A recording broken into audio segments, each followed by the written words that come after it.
Elijah over here. A couple of rows back. What's up, bro? What is this like for you, man? I mean, just walking in, massive event, International Fight Week. You're about to make your, just this against Gable Steveson, huge fight for you. What is this like for you? Ultimately, it's a blessing. Yes.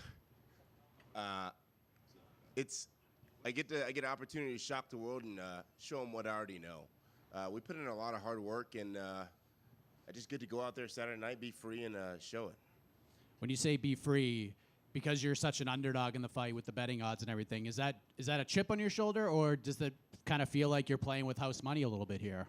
No, I get to play with house money. Like I said, we've put in the work these past few months since we found out about the fight, and we got to work things we feel like Gable's strong suits are. And so just really working those out and making them play into our favor.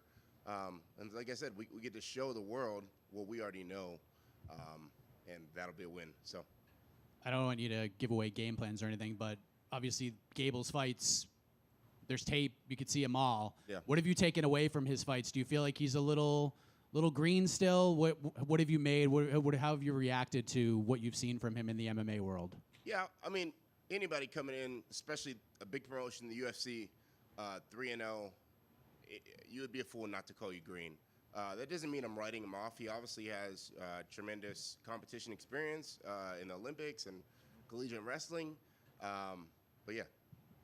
What will it mean to you? I mean, you already know what you guys have already known, right? You're coming in here, playing with house money. Yeah. You're aware of what you bring to the octagon. If you go out there and beat Gable Steveson in front of a big crowd like this, what will that mean to you? When I go out there and beat Gable Steveson, I mean, it'll mean the world. My wife's here, or she'll be there. My son will be there. Yeah, just to be able to do it in front of my loved ones, the ones that have kind of thugged it out with me this entire fight camp, my coaches, all the ones that believe in me, you know. Just being able to show them that the work that they've put in and the belief that they put in me is paying off. That'll mean the world. Last question for me. Put the analyst hat on. We got Conor McGregor's big return against Max Holloway in this highly anticipated rematch. What is your prediction for this main event? I mean, I have tremendous respect for both of those guys, but we have to take into account that Conor's had a long layoff. That doesn't mean he hasn't been training, but he hasn't been in the competition setting.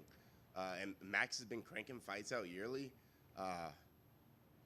You're wanting I would say, Max by decision. Yeah.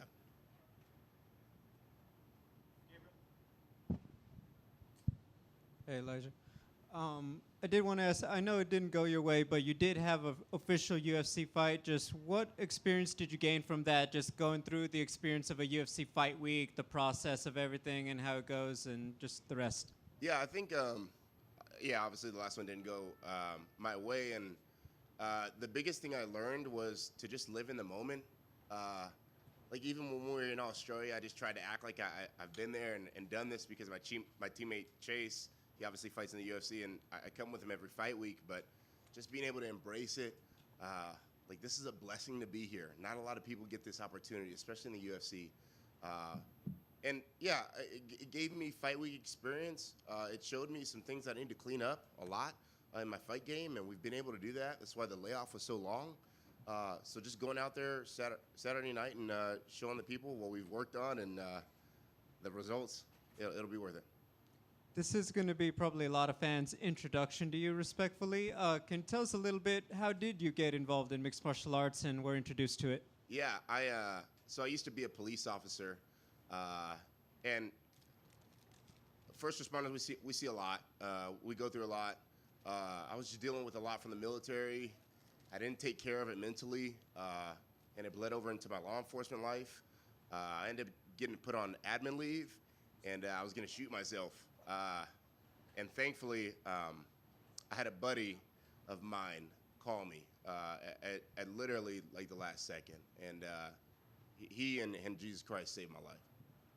I guess, would you have any advice for anyone else who is in your position struggling and just, maybe it's not mixed martial arts, but what finding that outlet can do for just your health and well-being mentally and beyond? Yeah, man, go get help, bro. I feel like I'm talking to the men out there. We deal with a lot, and we don't talk about it. Go get help. Go talk to somebody. Ultimately, like, martial arts has been a good outlet for me, like a therapeutic wise. But therapy, man, don't be afraid to go talk to a therapist, man. Tell them how you're feeling, and get whatever you're dealing with off your chest. Finally, on a bit of a lighter note, it's not every night you get to fight on a Conor McGregor card. Who in your circle was most excited to know that you're going to be sharing the night with obviously one of the biggest superstars out there? I don't know if they've expressed it or not. They've tried to keep it low key to keep the pressure off me.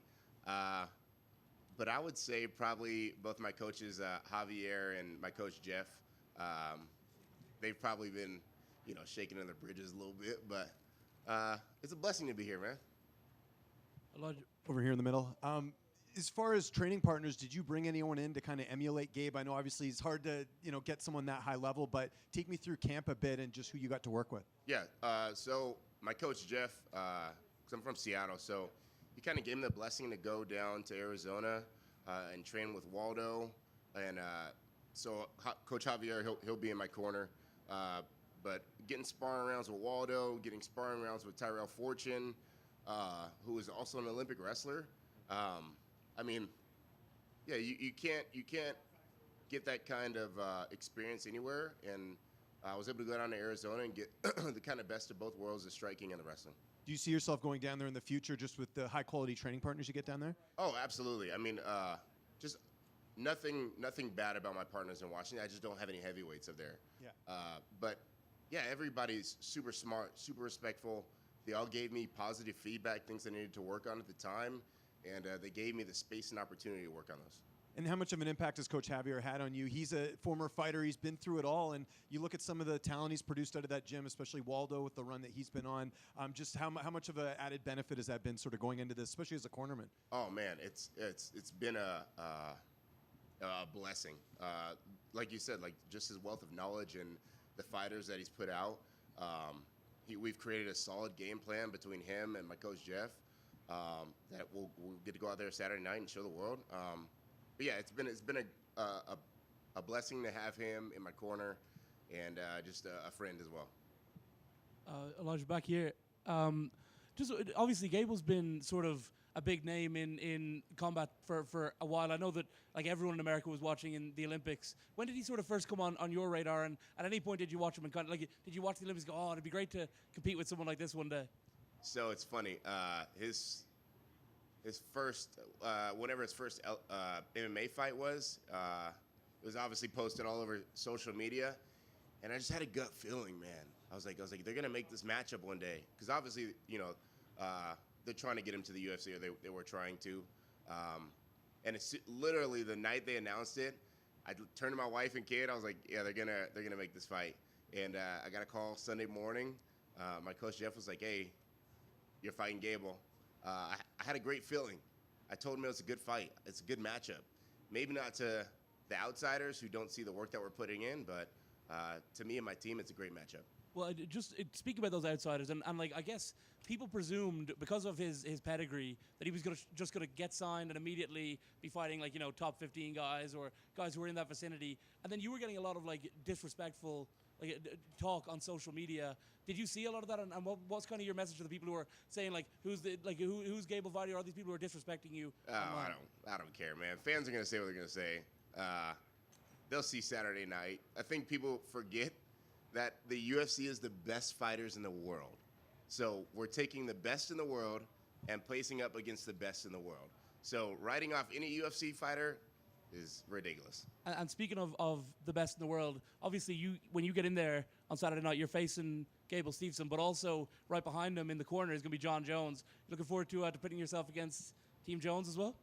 John Jones isn't in the octagon, so it doesn't matter to me, Gable's going to have to make the decisions that he thinks are the right ones in the octagon. Obviously, you have your corners talking to you, but fight game is real fast. So things can happen in a split second. So who's in his corner, it doesn't faze me. Thank you.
Terrance, over here. Yes, sir. How you doing, my friend? I'm doing great, man. Another big event for you, International Fight Week, taking on King Green. What has this week been like for you so far? Incredible. The vibes are right. I'm not 180 pounds on Wednesday this time, so I'm definitely excited to do the dance. So what's going on with how this fight came together? Because I know King's been talking about hanging out with you about a week before the fight was announced, and maybe he thinks that maybe he thought you were homies, and maybe he thinks he's a pushover. That's kind of his vibe from you accepting this fight. Can you talk about your perspective of how this fight came together and King's comments about this? I posted like this funny video on my Instagram calling him out. And then he's like, man, let's not take each other's shines, man. Pretty much saying like we're black, we're supposed to be brothers. And I was like, you know what, I'll take the post down. I was like, you're right. And then we only hung out really once besides like when I was managed by Iridium. And then so he comes down, drives 2 hours, we hung out for a little bit, and that was pretty much it besides that. And then like literally a week later, the UFC contacted my manager. They're like, yo, you want to fight Bobby Green on a Conor McGregor card? And I'm like, yo. I sent them the message. I was like, bro, it's really up to you. What do you think? I said, but to me, it's like, I really can't say no. Like, this is something like all fighters dreamed of. Like, we grew up watching Conor McGregor, being a fan, and being able to fight on this card is something you can't turn down. What was his response to you when you told him that? Well, like he said, he didn't respond, so I was like, bet, easy. I know he's going to accept it. Let's go. There you go. Still no bonuses. I think that is like the weirdest stat in UFC history, is that you've been a part of all these big fights and you've had such quick finishes, but you haven't had a bonus yet. Is that weird to you, or do you just kind of over all that until you actually get one? I don't stress it. Like I tell people, it's all God's timing. When I get it, it wouldn't matter less to me. No matter what, as long as I get both sides of the check, I'm happy. Fair enough. And then last question for me, putting the analyst hat on. We got Conor McGregor coming back, fighting Max Holloway. Prediction in this rematch? If Conor doesn't get him out of there like the first 2 rounds, Mac clear decision or TKO in the 4th round. Hey, Terrance, right here. So obviously, Bobby's been on quite the roll. He lost back-to-back fights, but now he's been on a 3-fight win streak. What have you made of his recent run, sort of going into this fight, the win streak he's been on? Like I said, he's an OG of the game. I got nothing but respect for him. What he's doing is incredible, especially at his age. So we did not take him lightly, nor did I think he's soft or anything like that. I just had to say yes. Like I said, I'm not one to turn down fights. It's not like I told the UFC, hey, make this fight. They did their job. They thought it was a sick fight, same way I thought it was going to be a sick fight, and now we get to see it on Saturday. What does it mean to be a part of this card with Conor McGregor headlining? Because I'm sure even before you started MMA, you were a fan of his. Like I said, I teared up a little bit just to see where God's taking me. Like just to be in International Fight Week like 3 times in a row, and on the magnitude of this card is just something that like is breathtaking. I know Bobby can talk a little bit in the cage. There's a little bit of trash talk. Is that something you're anticipating, and not losing sight of trying to win the fight? I hope he talks so he can get that jaw twisted. And so yeah, talk. It's gonna hurt real bad if I hit you in your mouth when you're talking. Yeah. Did your teammate Joe Penefiel give you a couple trash talking tips there? I know he likes to. Yeah, talk Mike Perry talked trash for me, and my boy Brian Santiago. We had all the crap talking. Plus, I'm a black kid. Anyone I fought back where I'm from, they was talking the whole time we're fighting, so it ain't nothing new. And just last one for me, where would a win, especially a finish over Bobby, put you? I know he's a bit older, but he is a name in the division. I think we definitely can call for a ranked opponent and get it. Anyone that beat him got a ranked opponent, so I'm praying for the same. Terrance, from right here. Bobby had 31 fights before you even made your debut, so I guess when did you start? Were you watching him before you started to fight, or was it like when you started to train, that's how you discovered Bobby? When I started watching the UFC, but I was a fan, honestly. Even when he was fighting judo, where I was hoping he'd win. Yeah, like I said, it's nothing but respect. Like, this is business. If they tell me to fight my mom, I guess we gotta fight, Mom. I love you. I'll give you a hug after. Same way I'll give Bobby. Like, we could be bros after, man. We can celebrate together, man. Let's give these fans a show.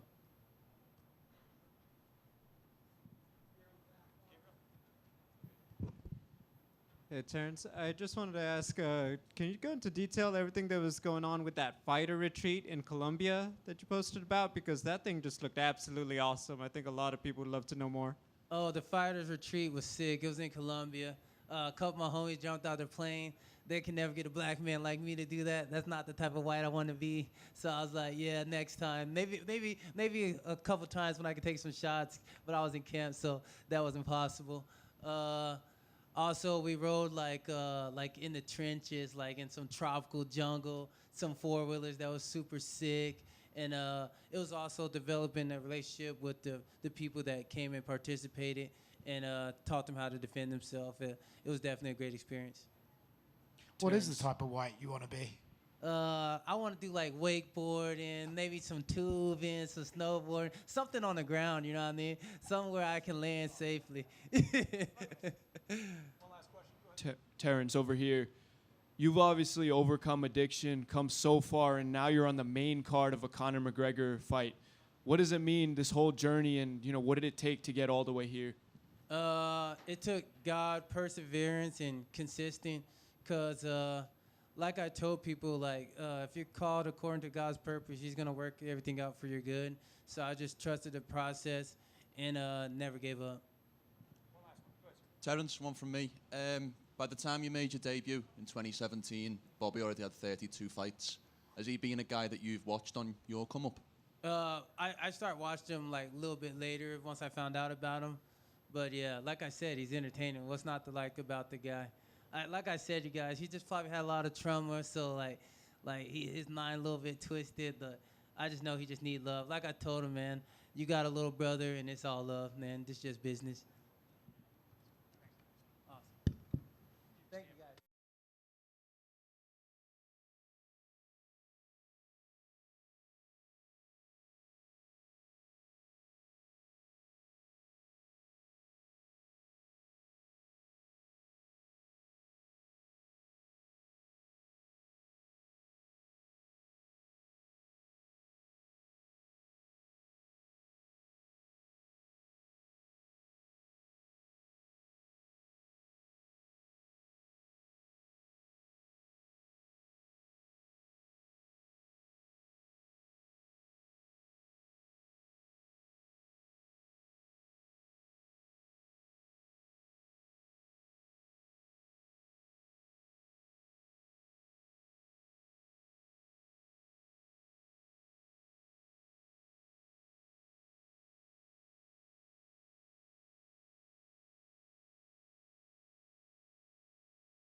Rob Beck here.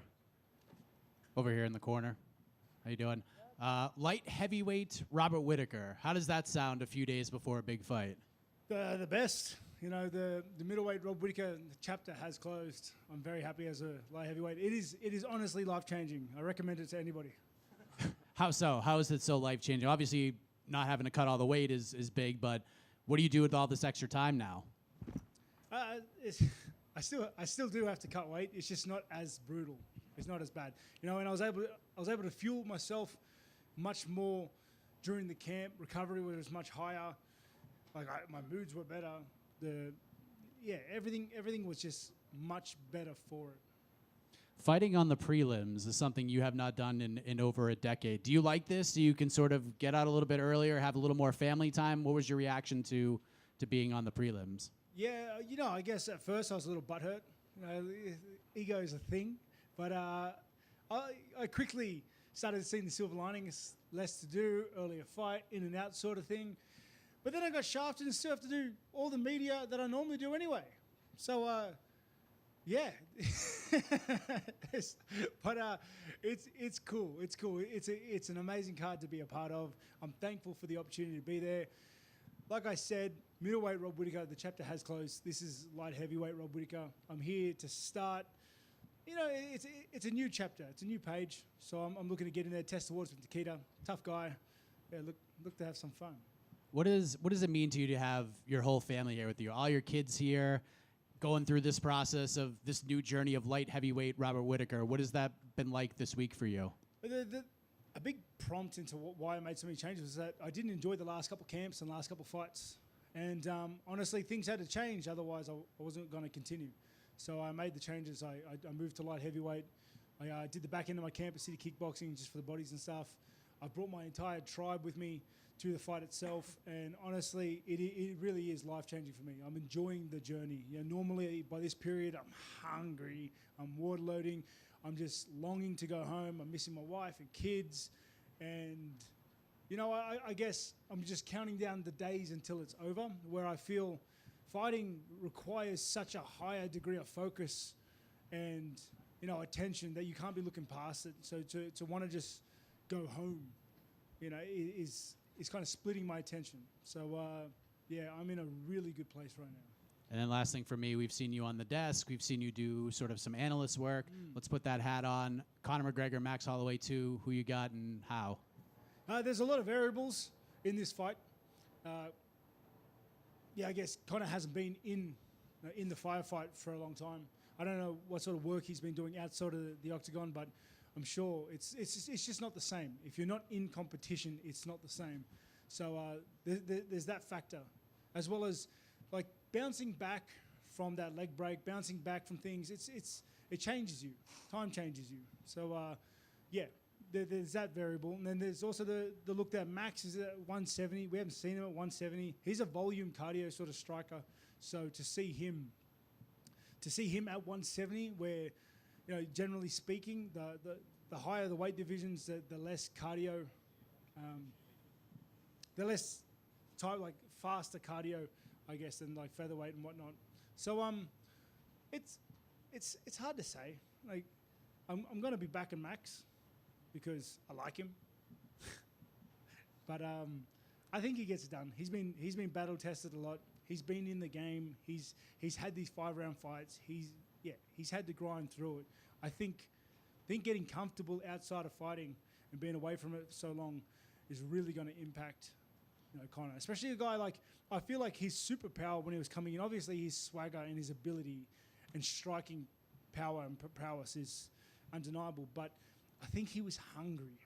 He had a real starved look in his eye when he was tearing through people, and I feel that was a superpower that disappeared when he made $100 million. Rob, the old mantra is a happy fighter is a dangerous fighter. As someone who's there this part of fight week, not cutting as much weight as you were, do you feel happier and do you feel more dangerous? Is that something you believe in? I'm in the best mood of being in for fights in a long, long time. Like this doesn't feel like I'm not dragging my feet to work per se. You know what I mean? I'm happy to be here. I'm happy to be a part of the journey. I'm enjoying the journey more because my kids are seeing it. Yeah. They're a part of it too. Everyone, yeah, it's much easier to enjoy things when you're letting your kids experience it for the first time. You know, I'm enjoying things for the first time again. It's cool. I've done all the hard work. I've trained I've trained extensively for this fight. I've worked with great minds and great bodies. And I've ticked every box. I'm going in there with full confidence that I've done everything I can, and I'm going to put my best foot forward. What's more intimidating, coming to a fight week or traveling with 6 kids? Ooh. Mate. Traveling 6 years, it wasn't too bad. It wasn't too bad. By all means, it's not fun, but it wasn't too bad, okay? Because my wife planned things meticulously. We got a late flight, kids fell asleep, we had 4 billion episodes of Bluey on repeat. We were good. We were good. It wasn't that bad. Good stuff.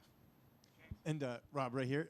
So you sort of talked about how, you know, this has been enjoyable, this whole process. Do you feel like you've kind of got a second sort of chapter in your career with this new weight class and everything else? Well, definitely. Like, let's be honest. Like, I don't want to be fighting for another 5 years by any means. I've got other things I want to do. I want to play Masters soccer and things like that. But I definitely have a few more in me now because the way I was feeling after the last couple of fights, the cams, the drained, like how drained I was for him, how much of a grind it was, and like I said, dragging my feet to get to everything. comparatively, I have like a new love and lease on the game. Yeah, and then also, we talked about training a bit at City Kickboxing. Is that something you see yourself doing in the future as well? That you want to get that added extra training in? Without a doubt, not just for me, but for those boys too.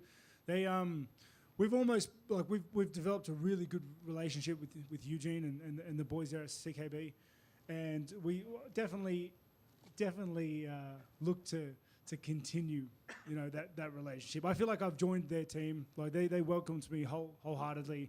I did the last bit of my camp there, as well as like just the ability to go back to New Zealand. It's where I was born.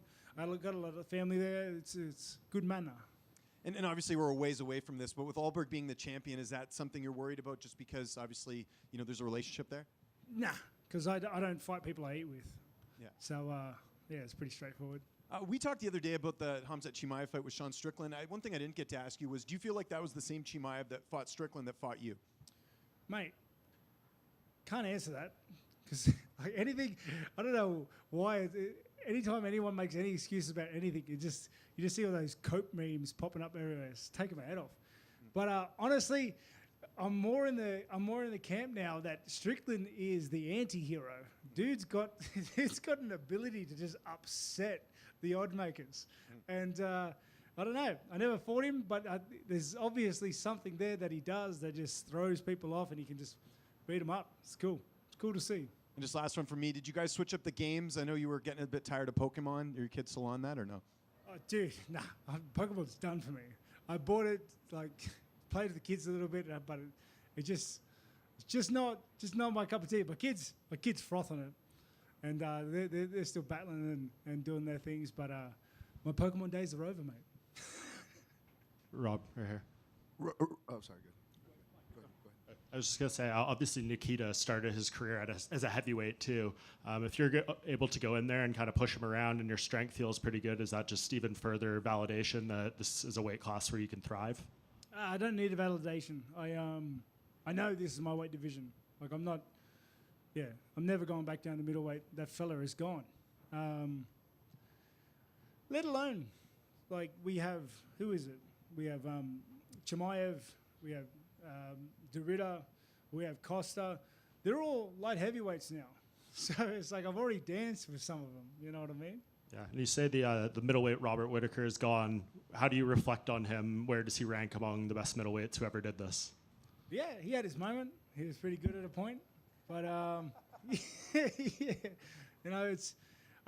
I'm proud of the work and the legacy that I've been able to accomplish.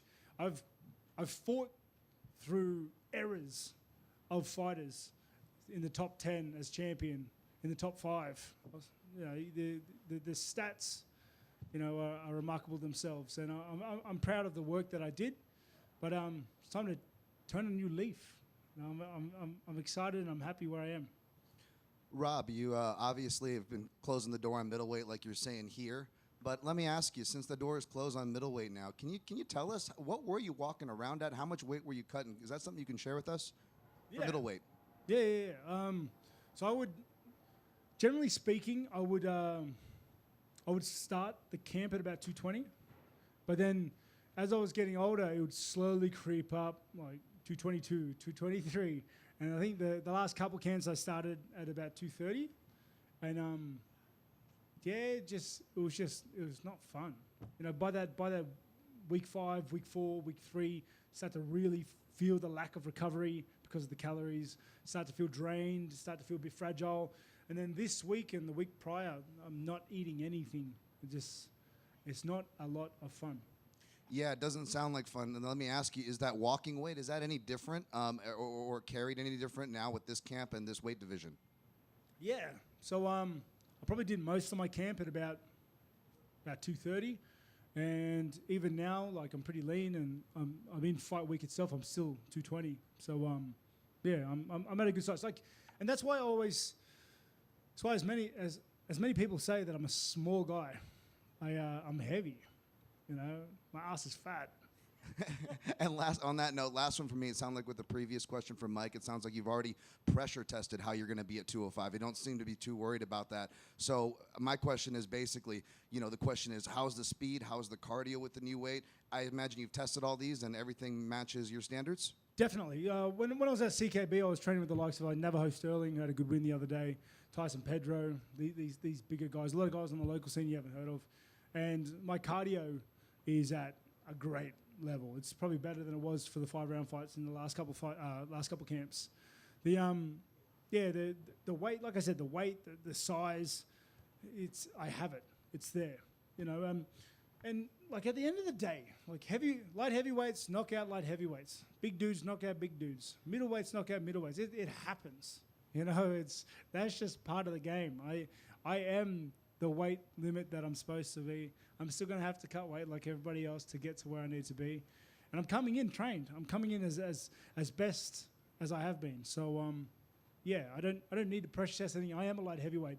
I look to get in there and execute a game plan that I've worked meticulously for months. Yeah, and look to get my hand raised. Two more questions. One, two. Yes, please. Yeah. Robbie, this morning. I can hear Yep. Robbie, this morning, the whole of Australia, New Zealand, tuned in for the State of Origin. New South Wales off the canvas. They were no chance. Cleary, they get it done. Now the attention for New Zealand, Australia turns to you, and you achieved the same thing on Saturday. Tell us how you did it. Give us all the answer as to how it happened on Saturday night for you to get this win. Mate, I respect Krylov's ability. I respect the fact that he's a be killed sort of fighter. I respect his power. I respect his good wins and his hard losses. And in saying that, it means I'm going to be patient. I'm going to create opportunities. I'm going to create holes. I'm going to wait for my time, and I'm going to send him home. Go the Blues. Yeah, bleed blue, brother. Go to Rob. Quick question on representation for you. You trained with Eugene and the boys in New Zealand. How do you feel as a representation for the Pacific Islander community, motor community? What does that mean to you? Say that again. Sorry? As representation for the Pacific Islander community, motor community, training with Eugene and the boys. Like, how does that, and what does that mean to you? Me representing? Yes. Or them representing?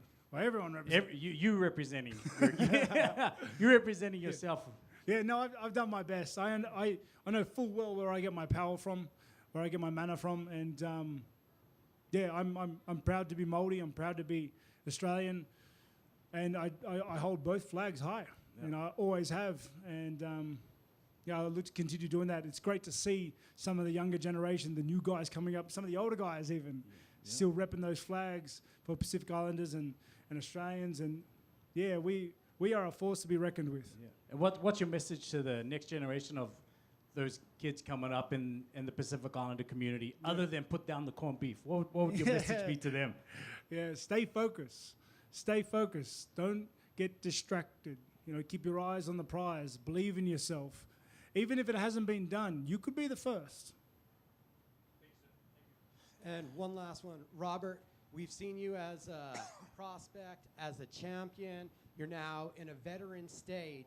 You're at a stage in your career where the experience and the athleticism are about as equal as they're ever going to be. Does that change how you approach the camp, along with not just the change in weight class? Yeah, definitely. The camps aren't the same, and I think that's a big thing a lot of fighters struggle with, is adapting and changing, on the go, changing with the times. And I'm pretty proud of being able to do that. When I lost the belt and having to change things up and coming back. Every time I've got knocked down, I've gotten back up. So this is no difference. I've been using all the experience and wisdom that I have in the camps that works and don't work, and the things that work for me now that worked for me then or didn't work for me then. And it's culminated in, this camp, this past camp, this version of myself, this heavyweight version, this best version of myself that's going to come in Saturday night. Appreciate you guys. Peace.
Hey guys. Lonnie over here. Am I looking? Things are moving very fast for you right now. You getting main events on short notice, and now you're in International Fight Week. How would you describe this sort of whirlwind start to your UFC career? Yeah, it's awesome. You know, these are the moments I live for, and you know, I get to do this, so I'm here for the journey. And then the fight with Brandon Moreno was an incredible performance. I think you opened up a lot of eyes with that fight. Have you felt the impact of what you did that night with the fan base and on social media and stuff like that? Have you noticed sort of this influx in popularity and people believing in you after that performance? Yes and no. Obviously, it's really nice, like growing a fan base, and I feel like I have very supportive fans. You know what I mean? But for me, I don't focus on that too much. It's just more about what's next and how do I get to where I want to be. And then going from one Brandon to another and doing so on this big card. What was your reaction when you found out that Brandon Royval was the opponent? Oh, I was excited. You know, he's a great fighter. He's an exciting fighter.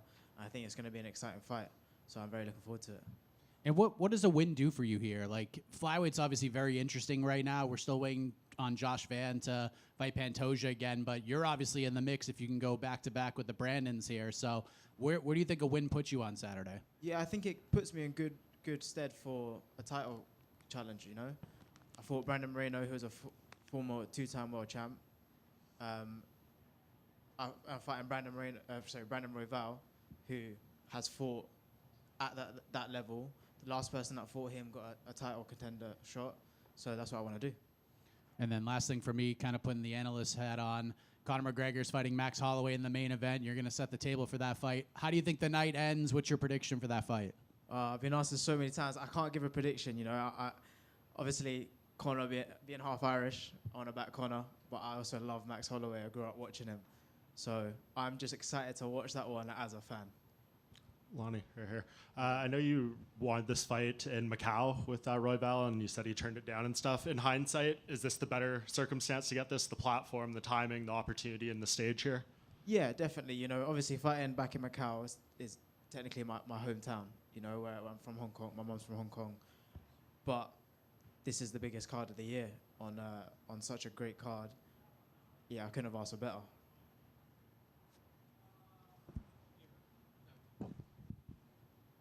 Over here. I did want to ask about that with Max. On your UFC.com bio, it says that Max Holloway is one of your favorite fighters. As a young guy coming up, I know obviously you've had, you know, time in the UFC a minute, so maybe not starstruck, but what does it mean to you? You get to fight on a card as one of the guys you really did admire growing up. Yeah, it's awesome, you know, and talking about starstruck, if I see him, I'm like, oh, that's Max Holloway, do you know what I mean? The little child of me comes out, but I look up to Max, and I think he's been at the top for so long. Do you know what I mean? And he's always had exciting fights, and I like his mindset going into things. So, yeah, you had to tell me 5 years ago I'll be fighting on a card with Max Holloway and Conor McGregor, I would have told you to go do one, you know? Having a multicultural background yourself, are there specific places you would like to go fight? Just if the UFC says, hey, you want to travel here, there, etc.? Oh, everywhere and everywhere, you know? I think that's one of the best things about the sport. I get to travel to places that I would never really think about going to. You know, my big thing was to fight in China, being half Chinese, fight in London, being from London, which I've done. Fighting in the States in the T-Mobile Arena is definitely one to tick off. So wherever and anywhere they send me. Final question. For people who never experienced it, can you put into words what that's like to go into enemy territory in somewhere like Mexico City? You're like second round with Moreno, and you're just, you know, you seem to be very in the zone and getting fist to face, it seems like, as you want it. Just what is that moment like being inside of that? Oh, it's insane. It's hard to put into words. It's hard to describe. It's one of those moments that you don't really think about. You're just in a flow state, and it's more about doing than, you know. But yeah, it's amazing. Lonnie down here to your left. When I spoke to you ahead of the fight with Brandon Moreno, you spoke about the initial hesitancy you had about taking that fight in such short notice against an established UFC champion. Former champion, I should say. How satisfying was it that you did take that decision, and considering where it's put you right now? Oh, it's amazing. Helicopter, sorry. Yeah, it's amazing. Obviously, there's always going to be doubts when you take a fight, you know. But I believe I have the best team in the world, and we're going to continue to get better every fight.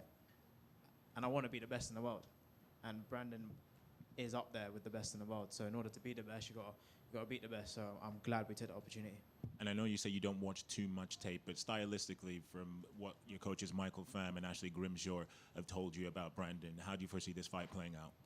I think it's going to be a striking fight. You know, Brandon comes to throw down, and I think it's going to be an exciting fight. And I think stylistically, it's a good fight for me. Cheers, man. Thank you. Loney here in the back. All the Sir. way to the back to your left. How you doing? Yep. Sir, you're starting to build your reputation. Your composure has been a major strength of your game. Is that something that you've always naturally have, or is there a specific moment where it started to develop? No, I think it's something that you work on, right? Like your mindset and everything like that is a skill that you can continue to work on and continue to develop. You know, I work with psychologists. I work with a psychologist, which helps massively, and it's just about being able to control your emotions and use them when you need them, you know? Thanks, sir. Thank you. Lon? Hello. There's a video that went viral of your UFC debut walkout where Ash tells you to slow down. I think the quote is, "You walk when you want." How important is taking in the moment on Saturday night as you make the walk for the first time? Of course, of course, it's super important. Like that, in that moment, it's your moment. Do you know what I mean? You got to soak it all in. You got to play it out how you visualized it for so long, and it's your moment. No one can take that away from you. So you got to enjoy the process as you're doing it. Best of luck. Thank you. Just one outside the fight. What are your thoughts on just right here? How you doing, bro? What are your thoughts on Arsenal's season this year? We're doing well. We did well. You know. Yeah. I'm glad that we got it done. On over here, back here, back here. Oh yeah, Back sorry. here. Sorry. Yeah. So Ilya Topuria has given you a lot of praise. He's believed in you for a while now. I wanted to know, what does it mean to get the praise from someone like him, and how do you think he'll bounce back from his last fight? Yeah, of course, getting praise from him, someone at his level, is insane. I look up to him. I watch TikTok edits on him. Do you know what I mean? Before training, so to see him like mention my name and sing my praises is insane, and I'm very grateful for that. And a loss doesn't define you, and he's 100% going to bounce back from it. And did you guys ever get to talk about fighting together, or is that somebody you're willing to learn from in the future? No, 100% willing to learn from him. I haven't spoken to him too much. Obviously, he came backstage before one of my fights, and in that moment, you're very like locked in on the task at hand. But he said nothing but nice things. He's a really nice guy. Best of skill. Thank you. Lonnie, back here to your right, back here. You talked about kind of the level of Brandon Royval as well as your last opponent, who was also Brandon. What do you make of Royval's last two fights, and specifically, what do you think of his performance against Josh Van? I think it was a very good performance, and it was a very exciting fight, you know. And it shows how game he is to fight.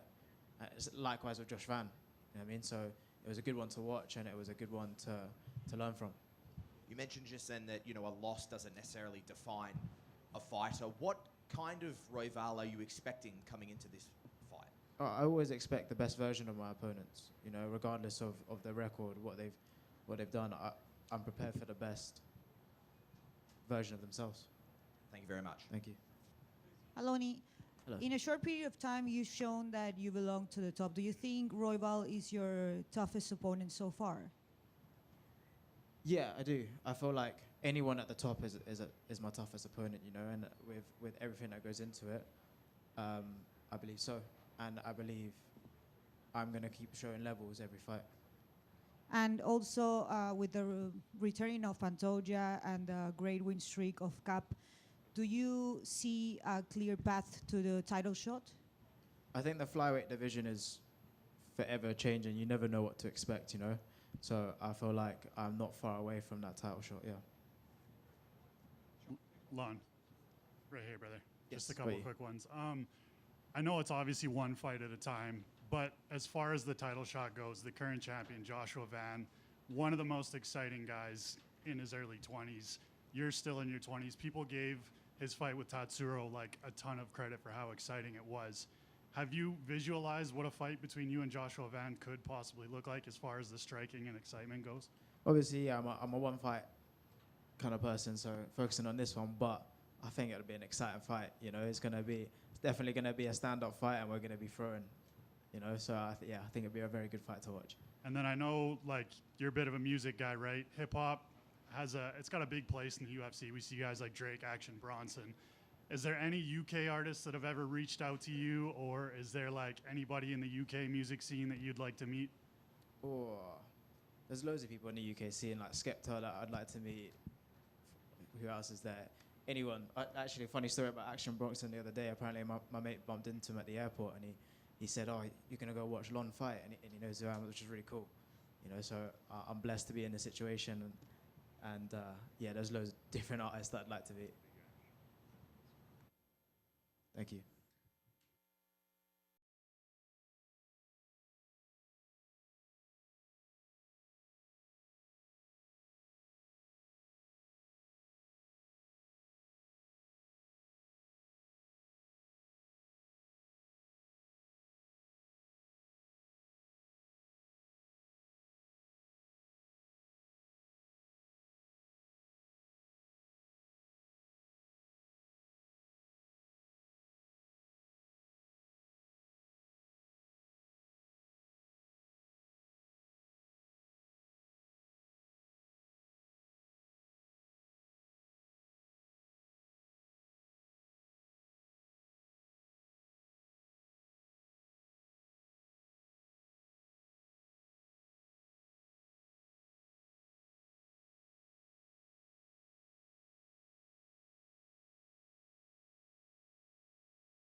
There's a gang of people here today.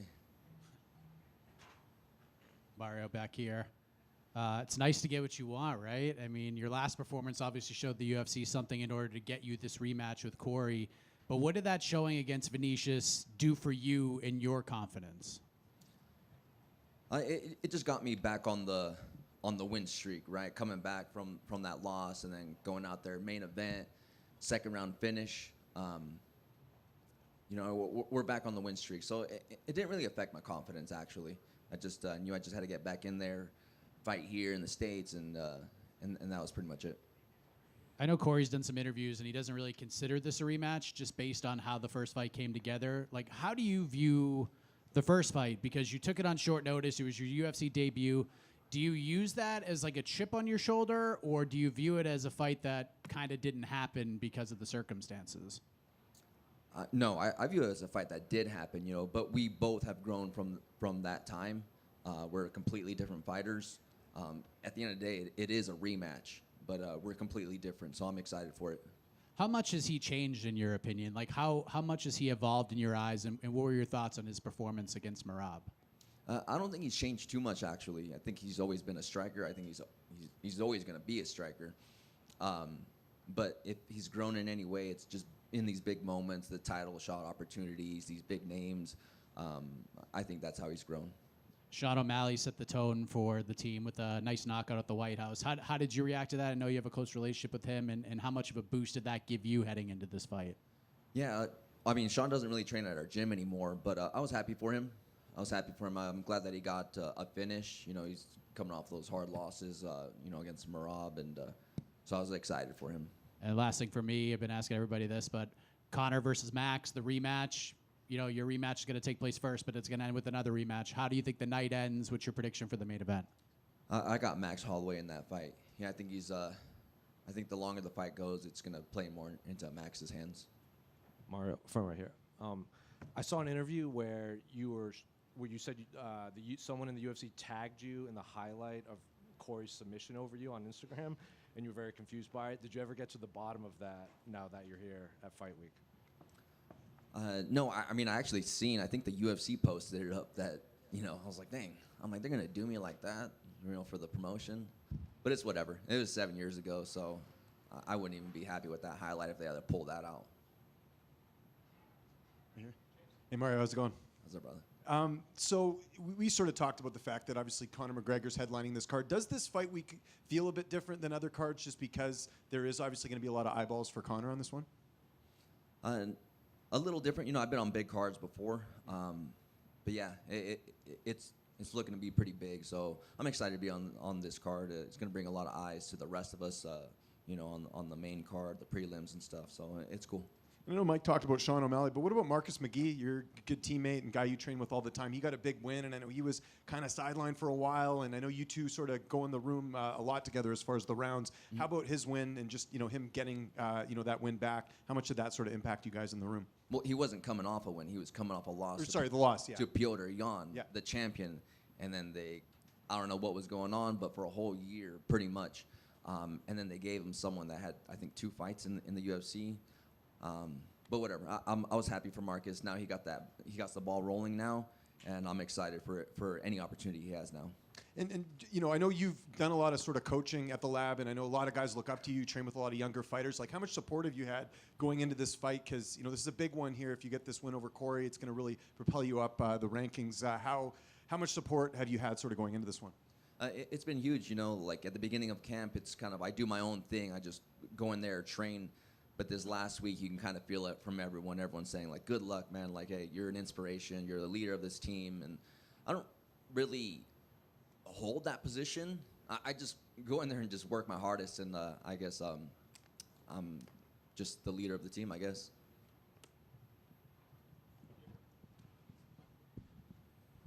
Hey, Mario. Good to see you again. Want to know, if you could go back, where would you say, or how would you describe where you were at in your skills and in your career when you went into that first fight with Cory Sandhagen? At that time, I was working, you know, pretty much full time as an auto glass installer, working out in Phoenix during the summers. You know, I was in debt, so I was completely different. You know, I wasn't training as much as I do now, but I'm completely different now. Now I do this full time. I've been doing this full time for 7 years. I've had big opportunities, big fights. It's completely different. In that time, obviously many UFC fights since then. What are you most proud of in terms of the growth of your game and what you've been able to develop as you've been at this level, obviously in a competitive division in UFC?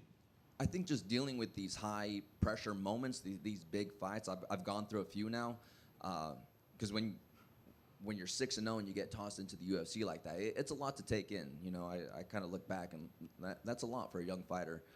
Now I've gone through so much, like you said, experience, big fights. So I see it a little bit different this time. Who in your circle of friends or family is most excited that you're on a Conor McGregor card? I don't know if there's anyone too much. Probably teammates. I would say teammates are pretty excited. You know, it brings a lot of eyes to the fight card and to myself. So, if anything, it's teammates. Mario, over here. A couple of years ago, Conor McGregor was tweeting against you because of the Jose Aldo fight. I know you defended yourself. Have you guys had any interactions this week? Are you guys chill vibes? No, I haven't seen him. I haven't seen him at all this week. So. It's whatever. I'm focused on my fight. I'm sure he's focused on his, but it's whatever. And it seems like the narrative around you has changed because you've been in a lot of interesting fights. It was just one lackluster fight. You got a lot of praise for the Umar fight. Have you felt that love from the fans and the respect from the public since? Yeah, definitely. Especially after that Aldo fight, had that patchy mix, and a lot more from that Umar fight than Patchy for sure. So it's pretty cool. I mean, if you look back at my last 4 or 5 fights, that is the one off, and you know we all go through things through camp. So, but I'm fully prepared today.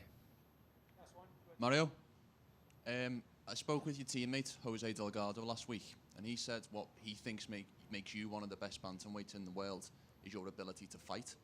Do you feel like you need to turn this into a fight in order to get the win on Saturday?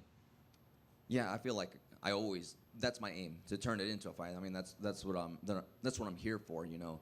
The thing is like wherever this fight goes, I have answers for everything, you know, and I always push the pace. So it's going to be exciting. So thanks, Jose. I appreciate that. Best of luck. Mario, one back to your left, all the way in the back. All the way in the back. Yeah. Oh, Sir, we've seen you steadily climb up the ranks and have tougher and tougher fights. Was there a specific fight or a specific moment in the gym where the belief turned into a reality that you knew you were one of the most skillful fighters in the division? Skillful? I'm not too sure. But I think my second fight in the UFC, you know, I had just lost to Sandhagen. I fought Jin Soo's son, who had just lost to Piotr Jan, and they had a fight of the night. And they pitted us against each other. You know, that was his debut. So I think they put us in a spot to see who wants it more. And I came out on top. So I think that was a pivotal moment for me in my career.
Max over here, back of the corner.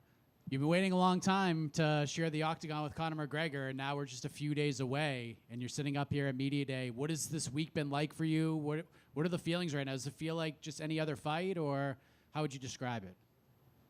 I mean, my media schedule felt like any other fight, but when you go on social media, you see everybody, you see the eyes, you see the clicks that you're getting on everywhere. It's huge, you know. It's fun, and when the World Cup is going on and people are talking about Holloway versus McGregor too, that's an amazing time to be alive.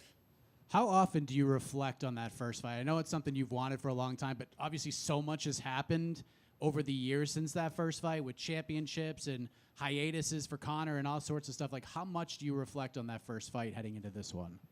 Not much, you know. You live, you learn. You know, every loss to us is a learning experience, and that's all it was, you know. I got to do some great things after that. He did some great things, and we're here now 13 years later, and I'm excited. I was asking Robert Whittaker a little while ago about light heavyweight Robert Whittaker, and he feels like it's been life-changing. Welterweight Max Holloway, has that been just as life-changing for you? What is this fight week like fighting at 170 as opposed to 55 and 45? I mean, 45, you can't even compare it, right? 55, I always talked about how it's been great, been better, it's been awesome. 170, oh my gosh. It's just performance up here, so I love it. And then last thing for me, yesterday, you and DC had another infamous run-in. What was that like for you, and what's the message for Daniel Cormier a day later?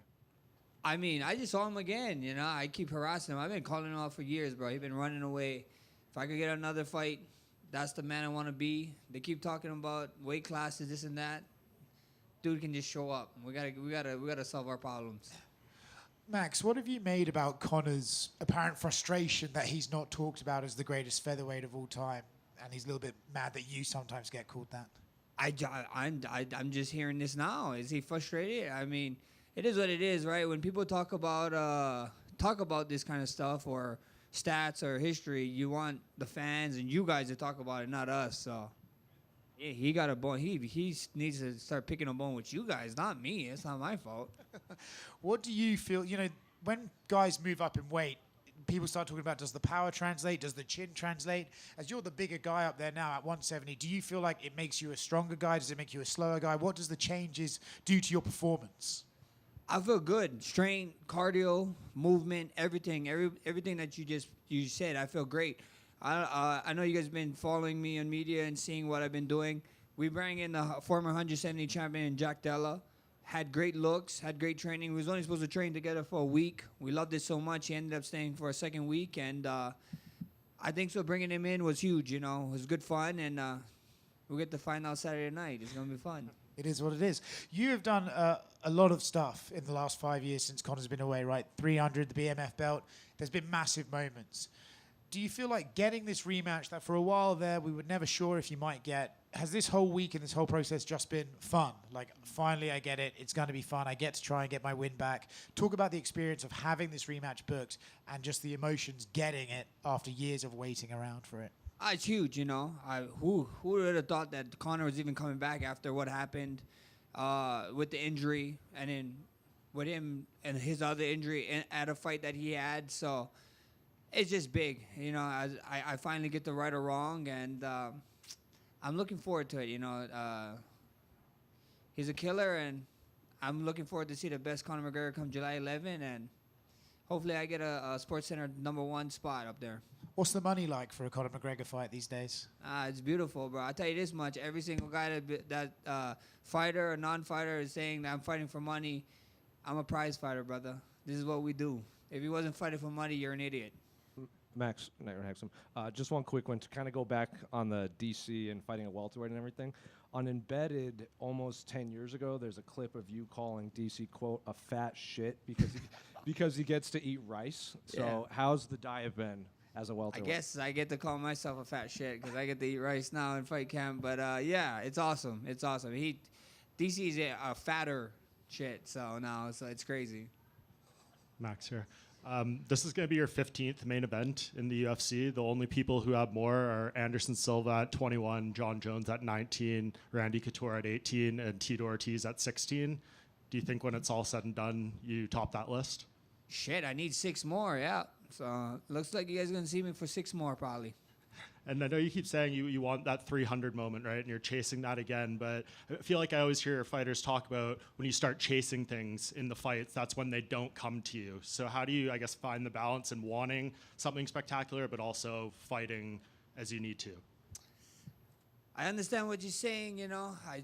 I couldn't tell you, but that's the things that I want, you know. I didn't, like you said, I know there's records out there that I want. I guess I didn't even think about them. So you just made me change my mind. I'm not chasing no moment. I want Sports Center top 10. Maybe we get the number 1. See, reverse psychology. And I know you said last time you didn't love having to do all the face-offs with Charles, the Paramount one. I don't think you're going to have to do it because we're not at the Apex this time. So are you just looking forward to seeing Conor for the first time tomorrow in front of the crowd with all that energy? For sure, yeah. I mean, I think that face-off is just weird, bro. Weird as hell. You keep seeing this guy. I mean, I know I'm usually cool with the guys, you know, even with Charles, but it's just weird seeing him true. Like, you know, we're not going on a date or nothing, you know. Just let me see them one time, so... At the end of the day, I'm glad that we finally get to go back to somewhat normal. The press conference, weigh-ins, and then fight night. Should be fun. Max, you beat Gaethje and you are the BMF, but Conor insists he's still the true owner of the division. What are you going to do this Saturday to prove his time has passed? I'm going to go in there and put pause on him. You know, I'm going to make him wish that he didn't come back. Actually, no, I'm not going to make him wish that. I'm going to make him think that he can do it one more time so we can rematch at the end of the year. Max, down here to your left. Dead here to your left here. You can't see me.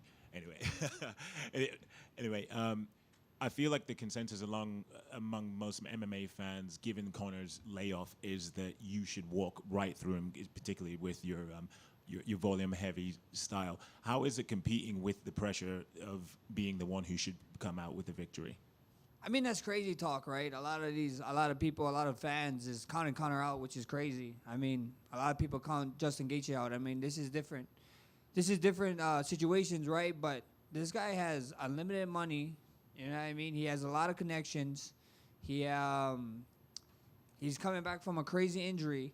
He supposedly found God. His kid is going to be here at the fights.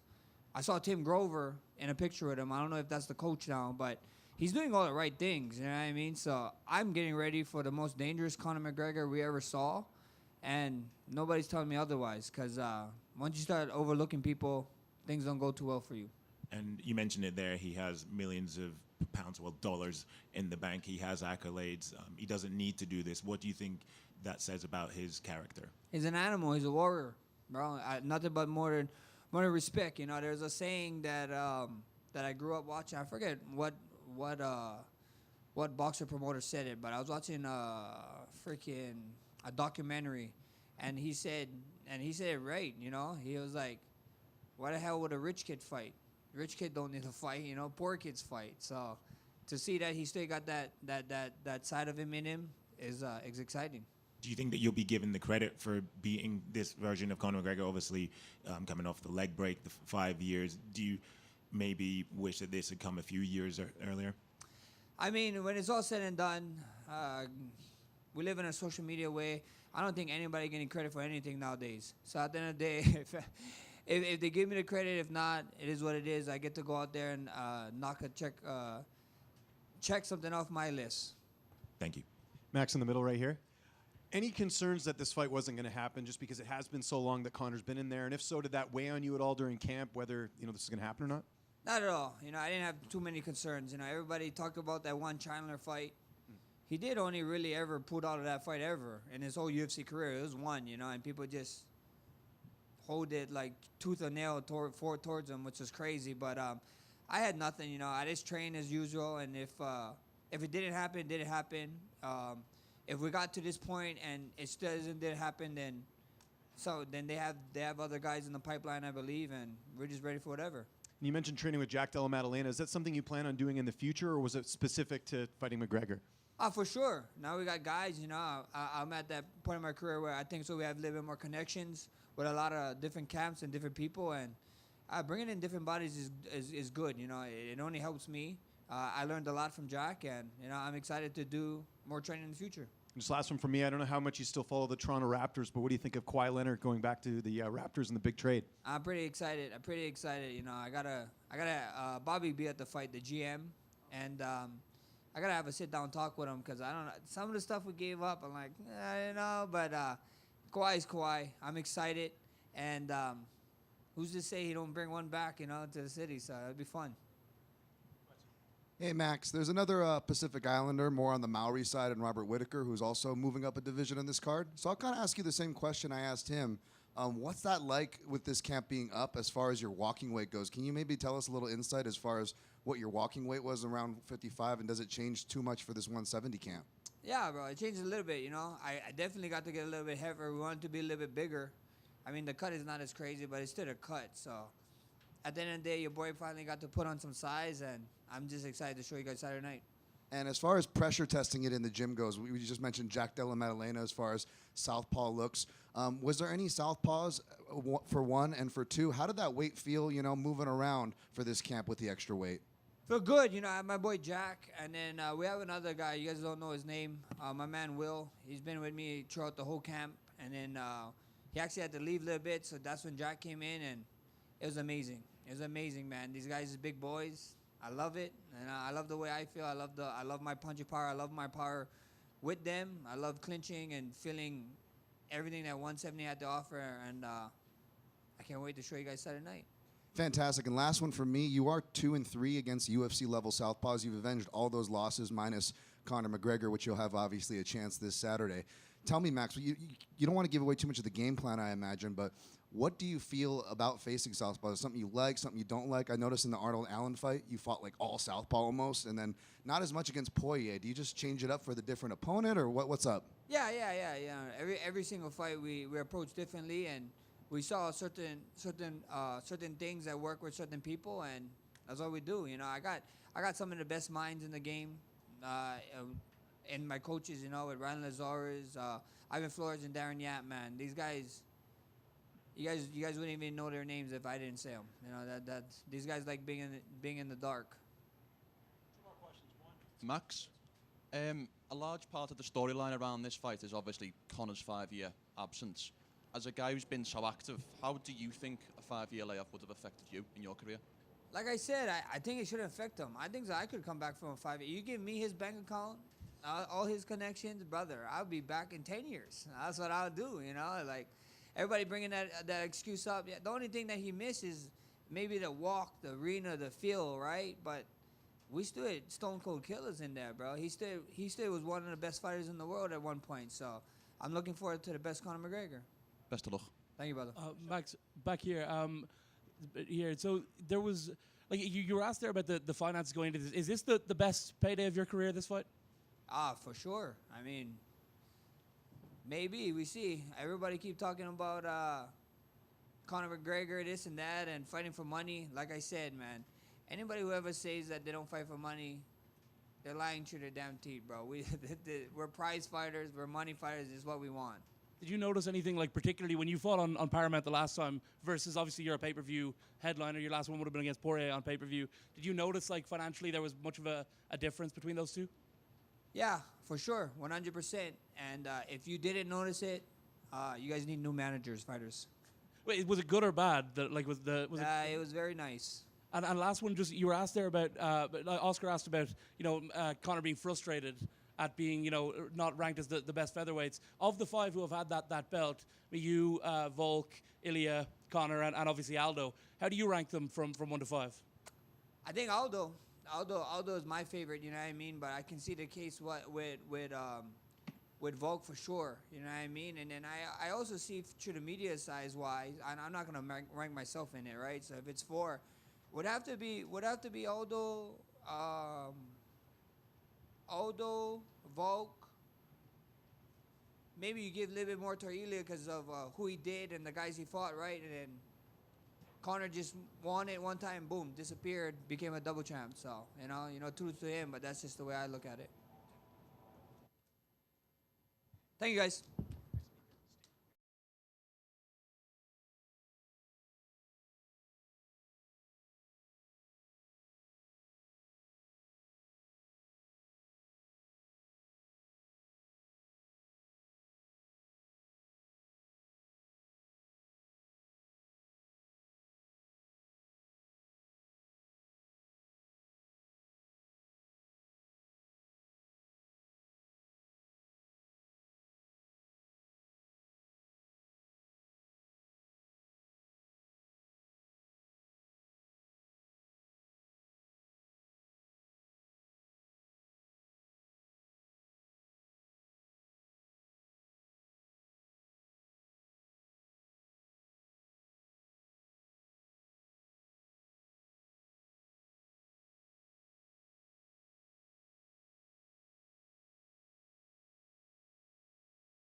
Paddy over here. Welcome back. Other side. Right here. Shiny bald head. How you doing, man?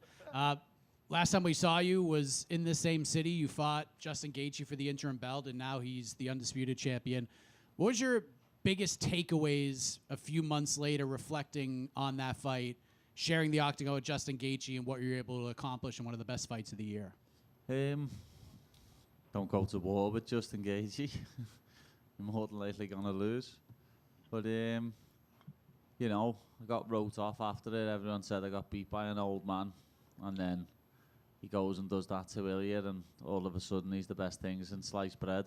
So, just shows how the goalposts get moved constantly. I was going to ask you, because you always talk about the goalposts being moved, but especially after just the fight you had in January, but after what he did to Ilia Topuria, it feels like the post might have tightened up a little bit. It seems like you're getting a lot more credit now than maybe you've gotten with a lot of your wins. Are you noticing that as well? No, yeah, I said that after the fight. Got more respect for losing a fight than I did for winning 7 in a row in the UFC. Just shows how mad our fan base is, doesn't it?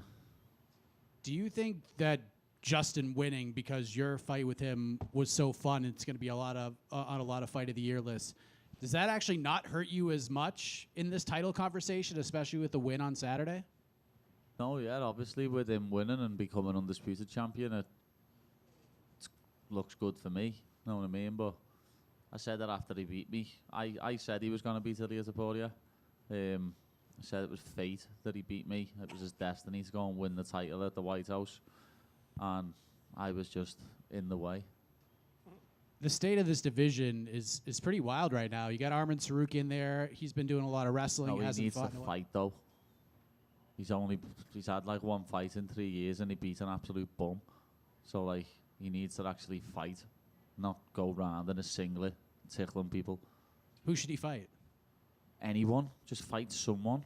Know what I mean? It's like get in the octagon and actually fight. Stop going round on your private jet, eating food. And then last thing for me, you know, all these years ago when you were fighting, this is a very big deal. This is something you sort of envisioned along the way. What is this like for you being in the co-main event of a Conor McGregor card, and does he win on Saturday? This is just another fight to me. Know what I mean? I'm back in Vegas fighting again. It's just a lot less pressure this time because all the pressure's on Conor. Know what I mean? And he's got more media than anyone, and I've normally got the most media. So, yeah, it's just another fight, and you never know. I think if Conor wins, it'll have to be in the first 2 rounds. If it goes past there, Max will probably take over. Paddy, I keep seeing right here to your left. I keep seeing this clip going around from 11 years ago where you first mentioned Conor McGregor, and like, is there at least something seminal about being here, sharing this card, and being right under him, and potentially having people talk about you two fighting each other? I don't know. Like, that was right after the fight, and I'd been elbowed in the back of the head about 12 times, so I was absolutely on one. Yeah, I can remember people asking me if I was drunk in that and everything when I'd literally just stepped out the cage. When you look at Benoit, like obviously a 4-fight finishing streak for him, is this what you like now, especially after probably learning some important stuff from the Justin Gaethje fight, someone who's going to try to come right at you and take your head off? Yeah, I think it plays right into my game, the fact that he's just going to step forward wildly and try and take me head off. Thank you.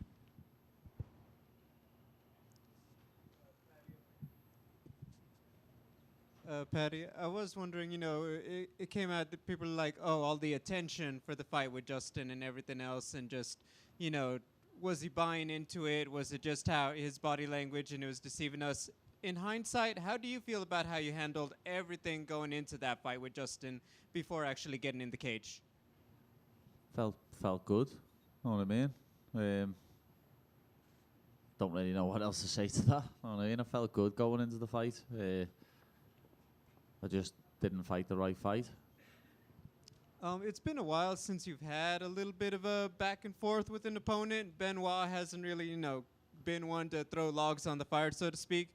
Do you miss a little bit of having that, at the press conference, so we're going to get into it? Or is it nicer that, it's just about the business and the fighting? I'm up for anything. Know what I mean? If someone wants to start something, I'll finish it. But if they want to be cordial and have no beef, then I don't mind. Paddy, I know you said what you feel like lost you the Gaethje fight was not sticking to the game plan. How important is sticking to the game plan on Saturday night? Very important. That's how I've won all my other UFC fights. You know what I mean? Putting a game plan together and actually working it. Where against Gaethje, I just bit down on my gum shield and started scrapping. It was pretty stupid of me, but you know, you learn from it. And what are your thoughts on the new AI rankings dropping you from 5th to 9th in the world? No one's really taking notice of them anyway, are they? So who gives a fuck? Paddy, over here. You fight on Saturday night. England is also playing Norway. What are you more nervous about, the fight or the soccer? I'm not nervous about either. What are you more excited about? What do you think, lad? Something that 11 other fellas are going to do or something that I'm going to do? Good answer. Yeah, that was a bad question. Apologies. And one more question from me. You and Luke Riley, you're leading the scene for Liverpool. Who's the next star out of your gym that we don't know about yet? Well, he's not actually from Liverpool, but he trains with us. He lives with us now. He's from Hull. George Staines. He's 10-0, fighting on Cage Warriors, and he's one of my sparring partners. He's also a lightweight. He's gonna be in the UFC, and hopefully real soon. Like, he's only 25 years of age, got the potential to be a ranked superstar, and you know, he loves Star Wars, so all the nerds will love him. Best of luck, champ. Paddy, just here, forgive me another football question, but do you back Tommy Tuchel's boys to go all the way? No. How far do you see them going? What? How far do you see them going? Probably semis. Argentina will slap them. Fair enough. Thank you. Paddy, who made the biggest comeback, Oasis in 2025 or Conor 26? Well, we haven't seen Conor's comeback yet, lads, so we don't know, do we? We don't know. That's true. Hi, Paddy. There is a rivalry between France and England since a lot of years. Does it give you some extra motivation to face a French fella? No. No? No, I don't give a flying fuck. It's nothing to do with me. Thanks. Paddy, one here in the back, to your left, all the way here in the back. Yeah. You're one of the most popular fighters on the roster. You've had increasingly higher profile fights. You do more media, have the social media interactions. Is the love of the game still the same as when you first fell in love with the sport? Yeah. I just love getting inside the octagon and punching people in the face and getting punched in the face. As you can tell from my last fight, I love getting punched in the face. Thank you, sir. Hey, Paddy. So Benoit is known for his aggressiveness, and it means that even if he's not like technically maybe the best on the ground game or striking like per se, his aggressiveness changes everything. How do you counter that, and how do you get prepared for this particularly? I counter it with my technical ability. I think his aggressiveness is going to put him in a bad spot, and that's what's going to win me the fight. Do you think he's open, whether it's on the ground or striking? Yeah, he's open everywhere, striking, ground. I can see me either taking his neck or his chin home with me, one or the other. Yeah, he had his hand up for ages. Go ahead, lad. Thank you very much. I wanted to ask, there's this like story that goes around of Conor McGregor like showing up to your place or something. What's your recollection? Yeah, it's a load of shite. But it never happened at all? No, it never happened at all. Right, because I know there's like mad stories back, so it's good that you've... No, yeah, when he was in Liverpool, people said that he knocked on my house, and some people made it up like he wanted to fight me. Some people made it up like he wanted to get me out to party with him. This is like 2017. I was still fighting on Cage Warriors, but I was still living in my mum's at the time, and my mum has cameras on the house, and No one knocked at our door, lad. Unless he knocked on the wrong door. Obviously, when it comes to Gaethje and that Topuria fight, like of course you've been super complimentary of Justin. You've made absolutely no excuses about what happened in January. But a lot of people are talking about that perhaps like the eye pokes, there was maybe a little factor of maybe his hands were a little open for some of the shots on Ilya. Like, I'm not going to use it as an excuse, but the eye poke did change the fight in a big way. All the damage on my face was from an eye poke right hand. And wasn't just an eye poke, lad. I felt a thumb touch me brain. So it was a bit heavy. I couldn't see for about 2 rounds after it. Would Ilya be fair to have that same concern after that, based on what you saw? Would he what? Like in Ilya's fight? Don't know, did Ilya get poked? I think they were saying that there were times where the shots were the I don't think he got poked, lad. He just got his face mashed up. So you'll never fight him? Who? Ilya. Who said that? No, I'm just asking, do you think it's like that whole thing? Yeah, I'll punch his little head in for him. That's awesome. Thank you very much. Kirsty.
Cory over here. Welcome back. First fight since the Merab Dvalishvili fight. What has this camp been like, and what has this week been like getting ready to take part in this massive event? Yeah, camp's been good. Like always, my first 3-round fight since Frankie Edgar. So that was a little bit different. But yeah, that preparation was kind of a little bit harder than normal just because the pace is a little bit higher. I started a new gym called Tiger Beetle Martial Arts in Centennial. And our cage in there is just a lot smaller, so we're like fighting like the entire rounds or whatever. But yeah, this is cool to fight on this card. There's a ton of people here. That's not normal, so that's cool. You and Mario have obviously fought before, but I know you've done some media heading into this fight saying that this doesn't feel like your quintessential rematch. Can you sort of expound on that? Like, I know the circumstances were a little weird, but Mario considers this a rematch. Feels like the fight happened and kind of carries that chip on his shoulder. Why do you feel that way? Yeah, I mean, outside of Mario, I know having a chip on his shoulder and him probably really wanting this one, which has been something in my mind the entire time that I've been training. It doesn't really feel like a rematch. My memory is about a month long, so anything that happened more than like a month ago might as well have been lifetimes ago. So, yeah, I mean, and I also didn't lose, so he definitely has a chip on his shoulder. He probably thought about, you know, that fight way more than I did in this one, which, you know, could benefit him, but also could not. Were you surprised that this is the direction they went? Like, I know the last time I spoke to you, there were some other options presented to you, and they kind of changed direction. Were you surprised that Mario was the name in the long run? I knew when O'Malley's a Hobby got announced that they were going to do me and Mario just because at the time there was no one else booked. That's the fight that made the most sense. I also think that Mario's like proven himself in the sport really well, so he definitely gets a shot at, you know, one of the top guys. And yeah, so I saw it coming once those fights got announced. Sean had the big win at the White House. I know you wanted to fight him on that card, but is there a part of you, because you've been calling for this one for so long and the fans have been clamoring for it for so long, but is there a part of you that kind of has to let that go a little bit, or do you still feel like that fight's realistic right now? I mean, I think that more than anything, that's just the fight that the fans want to see the most. So, I mean, outside that, it's just a talking point that I have to have an opinion about. You know, like if Sean ever fights me or doesn't, you know, like it's I want to fight him because I think he's good and I think he's one of the top guys. But no, like it's the fight that the fans are asking for the most. That's why I want it. And then last thing for me, big main event. We got Conor McGregor returning against Max Holloway. How do you see that fight going down? I didn't want to make it I like both of them. I like both of them a lot. I think Max will probably win just because I think that the conditioning is going to be a big deal, and then not fighting for so long is going to be a big deal. But I'm really grateful that I'm on a Conor McGregor card and get to be the featured bout on it. Like, that's really freaking cool. I haven't thought about it too much just because obviously I'm focused on getting the win and stuff. But I think after this one, this will be a really sweet win, you know. And I'm pumped that a bunch of people get to watch me fight because that's what the fuck I came here to do, you know. So. Cory in the middle right here. You mentioned the new gym. It sounds like things are going really well. How different has camp been being a gym owner now and having to deal with that going into this big fight? I'm kind of a gym owner. You know, my business partner, Carrington Banks, who's also my wrestling coach, is more the guy that runs everything, so I don't want to take responsibility for any of that because he's been doing a really good job with all of that. But having my own gym is great. We get to kind of set the culture and make the rules and stuff, which is a really big deal when you're on any type of team.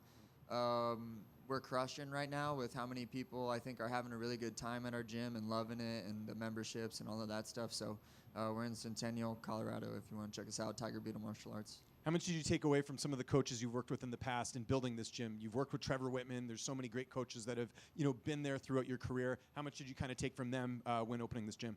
Yeah, I've been blessed to obviously be around a lot of really good teams. You know, Grudge, High Altitude, Easton's, like a lot of really, really good teams in Colorado there. So, yeah, I mean, I just had a lot of really good instruction. You know, like I'm not, I don't think that I'm self-made or anything like that. Like I had a lot of people help me on the way, and definitely has helped with like the business side and the teaching part of coaching too. I know you and Brandon Royval have been training together for the last year and a bit, and he's also on this card. How cool is that both of you get to go out there and as someone who's trained with him? Yeah, Brandon's awesome. I'm really glad that he got to, you know, be a part of everything that we're doing over there or decided to be a part of it. One, the guy's really good. Two, like, you don't get more conditioning rounds than against Brandon. Like, that dude it's crazy the pace that he can keep for, like, multiple rounds. Super hard to deal with. Like, Brandon's kind of, he's got a lot of skills, but when you watch him versus when you feel him and, you know, like you're fighting against him in a round, it's like way different. Not that he's not impressive, you know, aesthetically, like watching, but when you're going with him, it's like, whoa, how can this guy keep that pace, you know? Are you surprised to see him as the underdog this weekend? I don't know if you look at odds or not. I didn't look at odds. I was a little bit curious, but yeah, I don't know. I don't think about the odds a ton. I feel like that part of my brain, I just blacked out, you know, just don't think about that. Yeah, and just last one for me. They just announced a fight just about a week ago. Looks like Umar is going to be fighting Song Yadong now. Just your thoughts on that fight and how you think that one plays out. Yeah, that's great. Honestly, man, you got to give Umar like a lot of credit because Umar stays super busy. You know, like he doesn't have to fight Song. You know, if Merab wins, I think that Umar probably has one of the better arguments to fight against Merab, and he's not going to sit on the bench and wait like some people. And you know, like good for Umar for just being like a fighter's fighter. Like that's cool. Song's a really good fighter too. I'm curious to see how that one goes. I think that the wrestling might be a little bit. I don't know. It might be a little bit too much for Song, and it's a 5-round fight too. And Song kind of wears as the fight goes on. So I probably have Umar winning. Cory, front right here. To kind of go back to preparing for a 3-round fight now, I know physically it's going to be different because it's kind of a sprint, but like mentally when you're in the fight, often the third round is the turning point. Halfway through the second round, fight's almost over. So I guess what is it like mentally kind of knowing that this is like second round, only one fight left, only 1 round left now? Yeah, I mean, I think that that's probably how Mario's going to view it, is it's like a sprint, but I'm still going to do my same shit that I do in all of my fights. I feel like I don't really think of pace. I think of like who's winning, you know, every like 10-second interval or whatever, you know, but no, my plan is to just be the best me, whether it's 5-round fights, 3-round fights. But that being said, my best rounds, I think, are usually my earlier rounds. And that's going to be hard for Mario to deal with. And then just last one. I don't know if you saw, and Mario took a bit of exception to it. Nothing you did, but the UFC posted the your submission over him and tagged him in it, and he was like, "Why would you tag me in this?" So I guess what would it be like for you if the UFC tagged you in like one of your losses like that? on social media? If the UFC did that, I don't know. Who cares, man? Who cares? Who cares about social media? Fuck social media. No, I'm just kidding. Hi, Cory. Here. Hey. Mario Bautista comes with a hype, but do you think there's a significant difference in the level of opponents that you both have faced? Yeah, definitely. I mean, I think Mario actually has a decent amount of fights in the UFC. Mine have been like title fights, a lot of challenger fights, and you know, definitely. I mean, by far, I've had the way tougher opponents than Mario. And also, we have seen a comedic side of yours in social media, which honestly I find pretty funny. Thanks. Does that help you distress and manage the pressure of fighting? No, not really. I do that because like if I'm gonna have to have a social media presence, I'm gonna do it like in a non-douchebag way, and that's my way of doing it. So, but I am still a douchebag.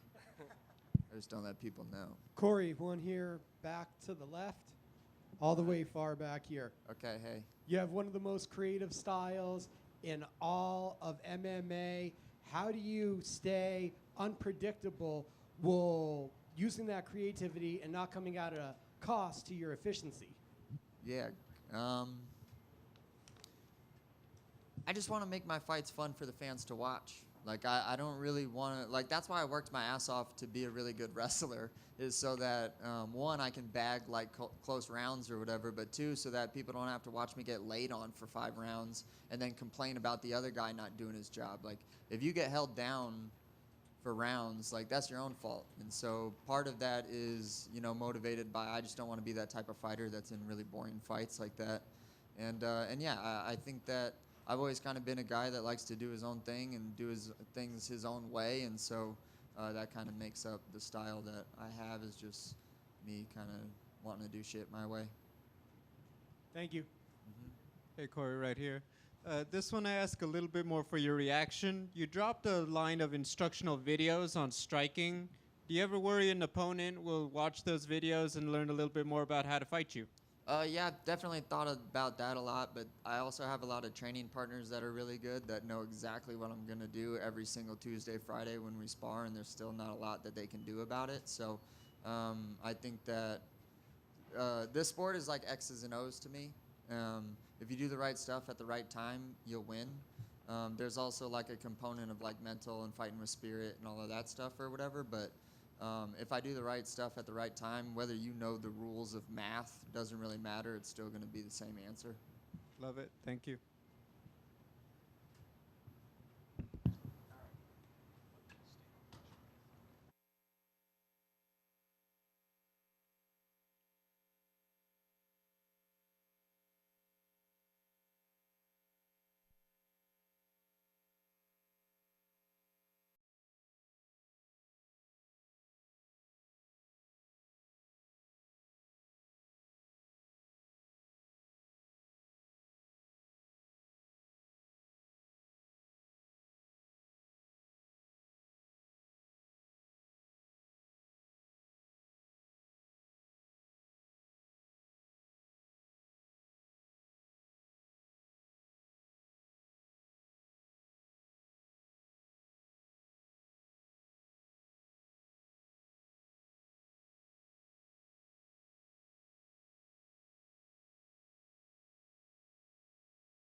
Hello, everybody.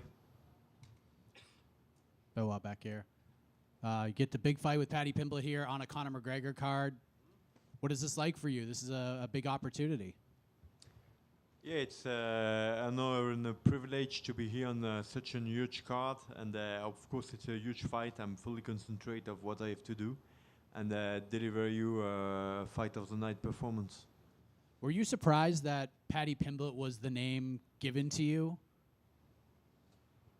Not too much, you know. There was, I do believe, I put myself in being in small group conversations, and he was part of it. So it's a huge fight, and I'm not underestimating him.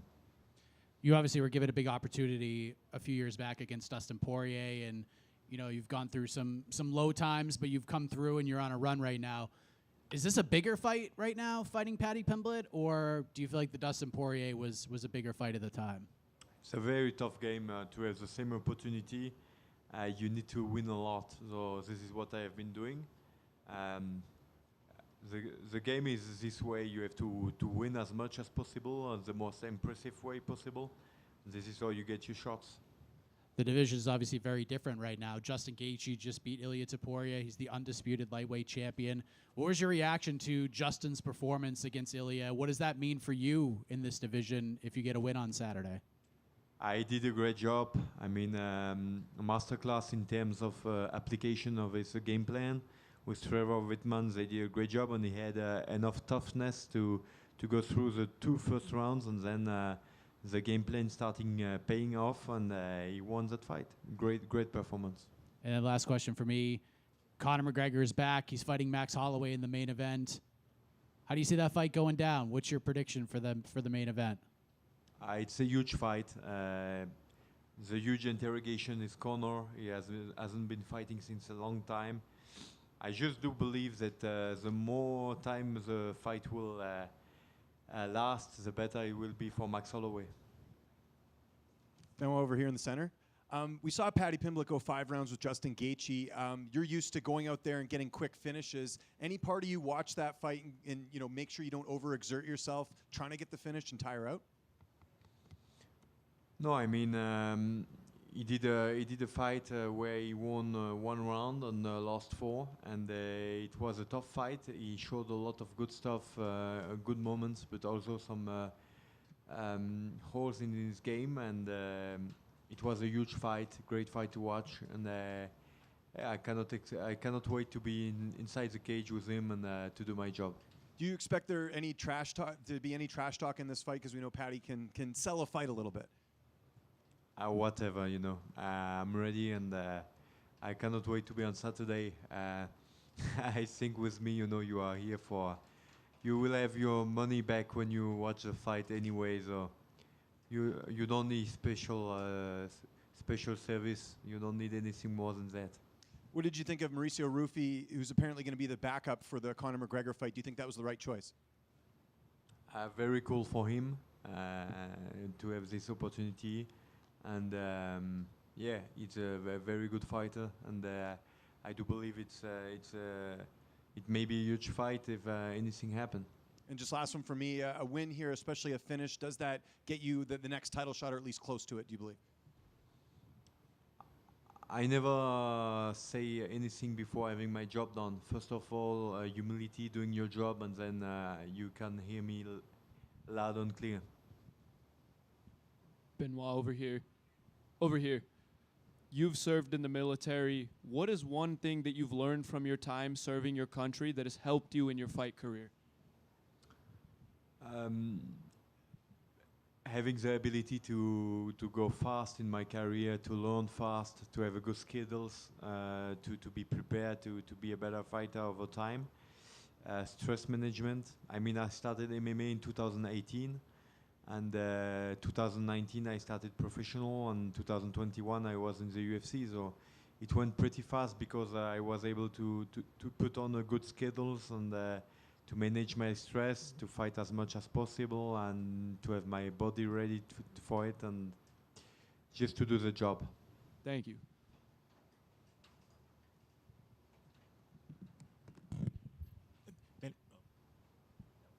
Benoit, you mentioned there that you see several deficiencies in Paddy's game. What are those deficiencies or the glaring ones that you see?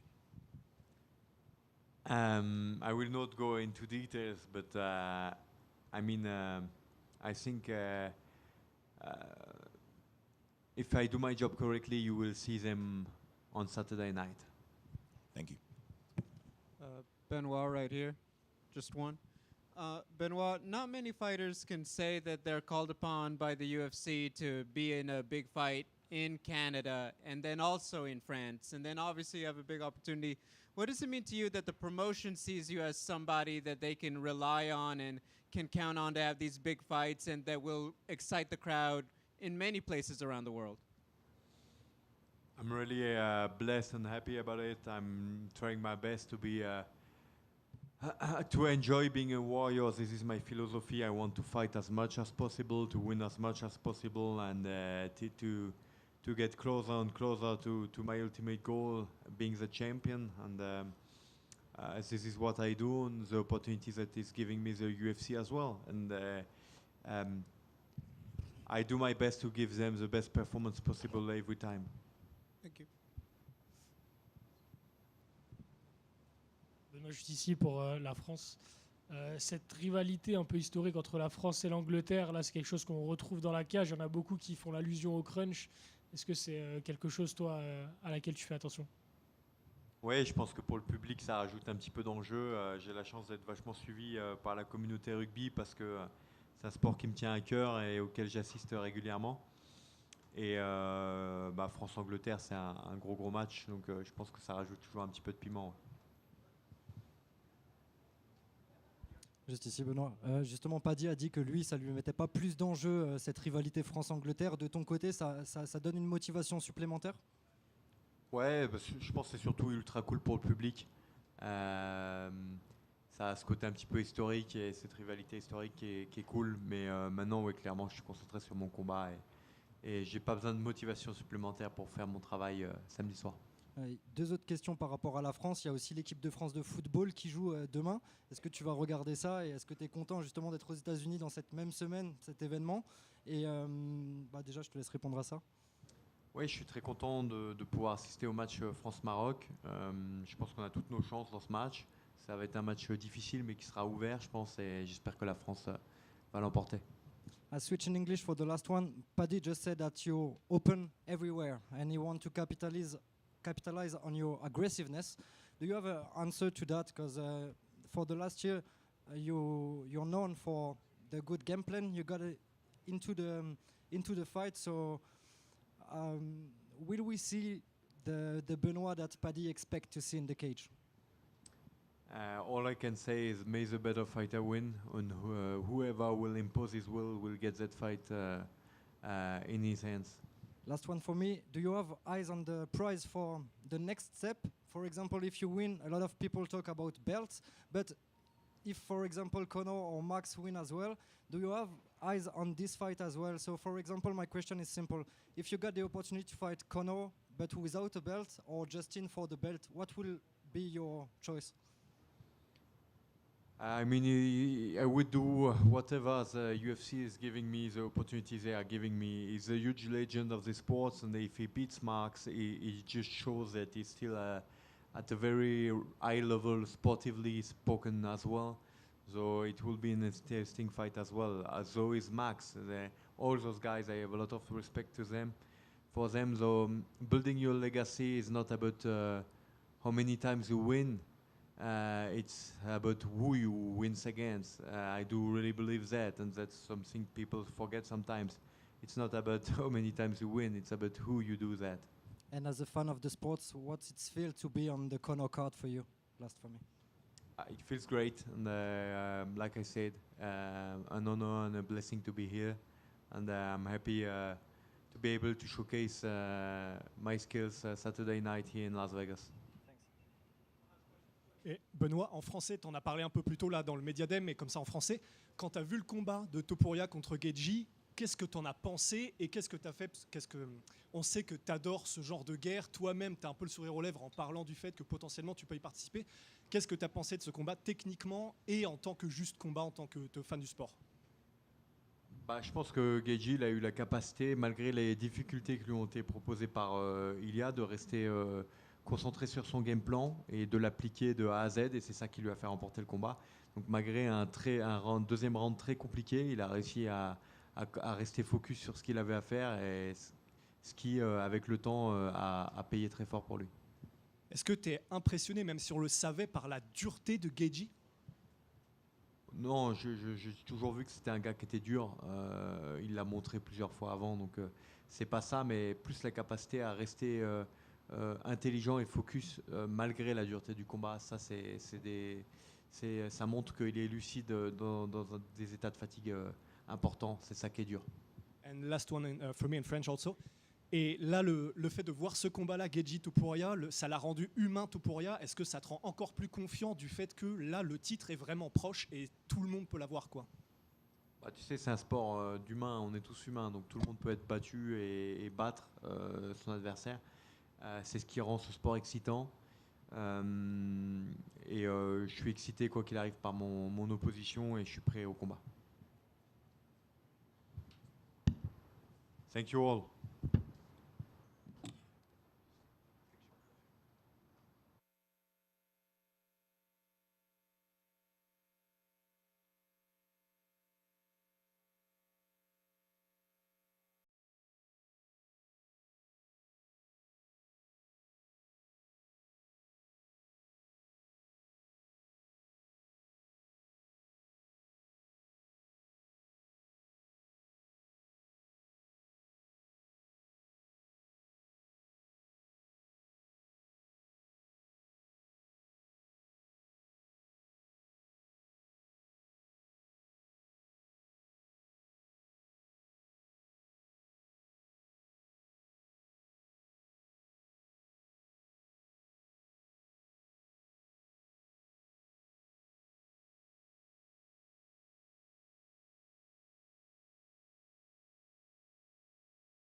Damn, there's a lot of people. What's up? Brandon back here. How you How's it doing, going? bud? I'm doing good, man. Obviously, there are a lot of people here. That's the Conor McGregor factor. What is it like being in this room, International Fight Week, preparing for a big fight, and the return of Conor McGregor headlining this card? I mean, I've been kind of like in my own secluded area at the Airbnb, so yeah, I didn't really expect walking in all this. So I'm taking it as it is going right now, I guess. But so far, so cool. Yeah. Obviously, you're fighting it up and comer in Lonnie Kavanagh, coming off a big win over Brandon Moreno. What was your reaction when that was the name that was presented to you and for this particular card? I could see it coming. Yeah. As soon as that fight was over, I'm sure they're gonna present this next or something of that sort. I actually thought I had a fight in place, and then he won that fight, and they're like, actually, this is the fight we're gonna make. So yeah. So it's kind of how it unfolded. What was the fight that was in place, if you don't mind me asking? I'm not really sure if it is in place, so I don't want to say. But yeah, I thought I had a fight at the time, and then then they offered me Kavanagh. I think I knew we were fighting probably like the next day after he won that fight. So yeah, they made that fight quick. Yeah, you're obviously one of the more cerebral fighters in the sport. You're obviously one of the most exciting fighters, but you take a very interesting psychological approach to the fight game. So where you're at in your career right now, and considering this opportunity in front of you, what is sort of the mentality heading into this fight? Like, do you put any extra pressure on yourself, or do you feel free? Like, how would you describe how you feel heading into this fight? Oh man, and like I've always been this way, but I take everything personal. Like this is personal. This is someone trying to take my spot. I've been in the top 5 of this division for maybe like 3 or 4 years. I don't really know, but most of my UFC career I've been in the top 5. And I take it personal. They're trying to push me out, and it's my job to make a statement and stay in there. Does it feel similar to I know a lot of the fights feel personal, but how similar does this feel to maybe the Tetsuro Taira fight? Because it feels kind of similar, and you went out there and had the performance you had that night. Yeah, I mean, it's a different, like obviously a whole different opponent, different take, and all the above. But yeah, just I always feel that way. I always like to have a chip in my shoulder and my balls dragging when I walk into that arena. Last thing I want to ask you about, big main event, Conor McGregor versus Max Holloway 2. What's the official Brennan Royval prediction for the main event? Bro, you want me to get my ass kicked by these guys? I have to see these fools. Do you realize that, right? What if I'm in the locker with one of them and they heard me pick up against them? I just predicted a great fight, man. That's really all. Brandon, over here. Hi. Hi, another international fight week for you. Last year was an exciting fight against Joshua Van. What do you expect from Loner for this fight? What could be different than the last one that was so exciting, a lot of exchanging on the striking? I mean, hate it or love it, for me, I don't personally love it. This is why they made that fight. They made this fight to be exciting, and that's what's going to happen is, you know, there's a reason they booked this fight so far out and right after Lonnie Kavanagh won. It's because this is the exciting fight to make, and this is what they want. This is why I get paid, and this is why I'm here. So the opportunity is fill my pocket full of cash and make a statement and, you know, put on another high level, high performance, and fun fight. Loner is now a rising star. If you win this fight, how do you see your path back to be a contender for the fight? Yeah, I mean, just one step in the right direction, right? It's always that. It's just, you know, you can't look too far forward, can't look too far backwards. It's just one step in the right direction, and hopefully get another big one right after that. Thank you. Thank you. Right here, Brandon. How's What it up, going? dude? Hey, how you doing? I got to ask, because I saw your post on Instagram, Justin Gaethje winning the title. I know that really had an impact on you. You've got to train with him a little bit. How cool is that, you know, here's an underdog, people were counting him out, and he went out there and won the title over a legend in Ilia Topuria? Oh, man, it was the greatest thing ever. I thought that was just like the perfect end to the White House card. It's like that was so cool. It was so perfect. And, you know, you see the guy train. I get to be in the rooms with him, watching him train, watching what he does, and, you know, watching his mind state over everything, too, is just so cool. He's a very unique individual. And, you know, that guy went out there and delivered. And, you know, I think I said it before the Paddy fight and after the Paddy fight, is Justin Gaethje might be the coolest fighter that's ever lived and walked the face of this earth. And he just showed it again, time and time again. And it's just, I'm lucky to brush shoulders with him. I'm lucky to see his work. I'm lucky to be in some of the same rooms as he is, and you know, and then wave the same flag as he does, man. He made us all a little. I was saying this. I was like, I think the flag in front of my house stood a little bit taller that day, and you know, and for the next weekend afterwards, and yeah, I've you know, always happy to be from the USA, but man, he made that really special. And you got to train with Cory Sandhagen, who's also on this card. What does it mean to be on the same card as him? You guys are both looking to go out there and get wins. Oh, I feel like it adds a little bit more pressure in the sense of, like, I want to hype him up before the fight, too. And, you know, obviously Cory's his own individual, and he's going to do great out there. But, like, I think that's, like, it's more motivation to go out there and make a statement, go, you know, put the wind under his sails a little bit right before he walks out and, like, you know, Mile High Militia in this motherfucker, bro. I want back-to-back wins in Denver and, you know, make it happen. Are you surprised to be the underdog in this fight? No, not at all. I think Loner Kavanagh's really good, and I think I was only a favorite in the match now fight, so it's like, whatever, fuck you guys, you know? And just last one for me, we haven't spoken since Kopp got the win over Horiguchi. What did you think of that performance? I know you keep an eye on other fighters in your division. Yeah, I mean, just two very high-level fighters. I think both those guys, that fight could have been for a belt, you know? They're very high-level fighters, very skilled, and I think Horiguchi, in his loss, just showed how great he is, too. Hi, Brandon. Over here. We have seen you cornering Alexander Hernandez, and he has made big improvements. What do you feel about coaching, and Do you think it's going to be a full-time thing for you in the next chapter of your life? No, I don't. I don't enjoy coaching. I like watching Alex win. I like watching him perform. I feel bad because I ditched him while he was in the shower. He was supposed to be here today, but we had to take off. I don't want to be late to this. But no, man, it's motivational. It's cool and all the above. But as far as a coach goes, man, I've coached pretty much most of my life, and I don't know. I can't see me doing that forever. I think it takes a lot. It's a hard job. It's a thankless job, and forever grateful for the coaches I have around me. But never really wanted to be a gym owner. Thank you. Thank you. Rodog. Hi. Last time you were on a 2-fight losing streak, you went on to fight for the title. Do you kind of see that a path to this way if you get a win over Lonnie? Yeah, my plan's always about. My plan's to go take out everybody. I know, especially at the top of the sport or even just the flyweight division by itself, everybody's so good. This is the peak of the flyweight division, I think, and anybody could be anybody on any given day, and I thoroughly know I could beat all the guys I lost to, and I could lose to anybody any given day too. It's just it's a hard sport, and when you're at the highest level with, I think, one of the most all-around skilled fighters there, fight weight classes there is, it's any given day. I prepared hard for this fight. I prepared smart for this fight, and I believe I did everything I did to win this fight and beat Lonnie Kavanagh. But we'll see. And then one last question outside your fight. With Josh Fan and Pantoja most likely fighting next, who do you think that wins that rematch? Oh, bro, I don't know. I really don't know. I think, once again, it's just any given day. It's Joshua Van, obviously, way slicker of a striker and super cool in his own right.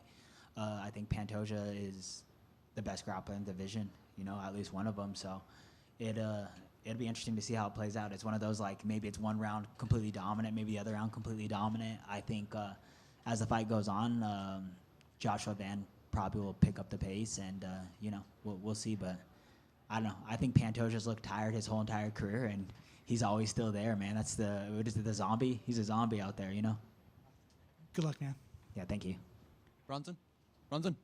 Yeah, what's up, bro? The last time we spoke, you said you prefer fighting in the Apex rather than the T-Mobile because you're winless in the T-Mobile and you want to I break fucking the curse. hate this arena. Are you looking forward to another attempt to try and get your first win in there? Yeah, for sure. And I mean, it is what it is. I don't believe in like anything superstitious or anything, but fuck this arena personally. I wish it was any other arena, but yeah, I'm just happy to kind of be here, and be not at the New York is another thing I don't like. If a similar fight to the Josh Van fight last year breaks out against Lon, do you think that will work for or against you? Oh, I think that it'll be a complete advantageous to me. It's, in a dogfight, I'm not losing that against Lonnie Kavanagh. There's Joshua Van brings like a very unique, not unique, but I just don't think he loses his cool ever. I think he stays calm. I think he's very calm under pressure and under fire and all the above, and that's what's making him a champion right now. We'll see if Lonnie Kavanagh does the same. Best of luck. Thank you, brother. Brandon, that kind of goes along my question. Is there part of you that makes it a goal to introduce the dogfight into this fight, given how young Lonnie is in his UFC career? Yeah. For sure. I always think in a dogfight, I come out on top. I think under chaos, I'm one of the best fighters there is. Under chaotic situations and all that stuff is sadly where I thrive best in life. Is under the gun. So. Yeah, of course. Yeah, I'm down to bring it there. I'm down to make this a dirty fight. I'm down to make this fight of the night, fight of the year, whatever it is. I want it. I want that smoke, and and I prepared for that. I prepared for a hard fight, and we'll try to make it that. Hey, Brandon. I think most people would argue no other flyweight has had quite as difficult a schedule as you in terms of the level of competition. What advantages do you think have come from the fact that you have had to fight so many of these top-level guys consistently? Yeah. With the exception of Cape, as of right now, anybody I've lost to went and won a belt pretty much right afterwards. So, I don't know. It's just one of those, like, this is what I wanted. I wanted this. I wanted to test myself against the best mixed martial artists, and man, getting prepared for Lonnie Kavanagh has been fun because it's way funner to prepare for a guy like super high skill levels, super high, you know, intensity and all this stuff, compared to like back in the day where I'm like, oh, this guy kind of sucks, you know, like I could beat him anywhere. And but like right now, it's like we're going very strategic. We're going very, you know, a game plan, and you know, watching a lot of videos, watching what he does, habits, all the above, and going purely based off of that. And it makes a whole different version of the fight. Is like preparing, like training is so fun. Like I love it. But then now you're like preparing for war with your teammates and your friends and all this stuff of like, oh, I think this is gonna work. Oh, I don't think this is gonna work. And it makes the game way more exciting, if I'm being honest. Is there a particular guy that you would say, you know what, I fought all of them, that guy hits the hardest in the flyweight division? Yeah, I mean, fuck, I remember Kai Car France hit pretty hard. Manal Cabe hits hard. I don't think I've ever been punched and been like, that was fucking nice, you know? Like, yeah, so I guess probably all these little assholes hit hard. Plus, like, I got negative power, so I be hitting people and waking them up, you know? All right, cool. Thank you, guys.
Gable back here.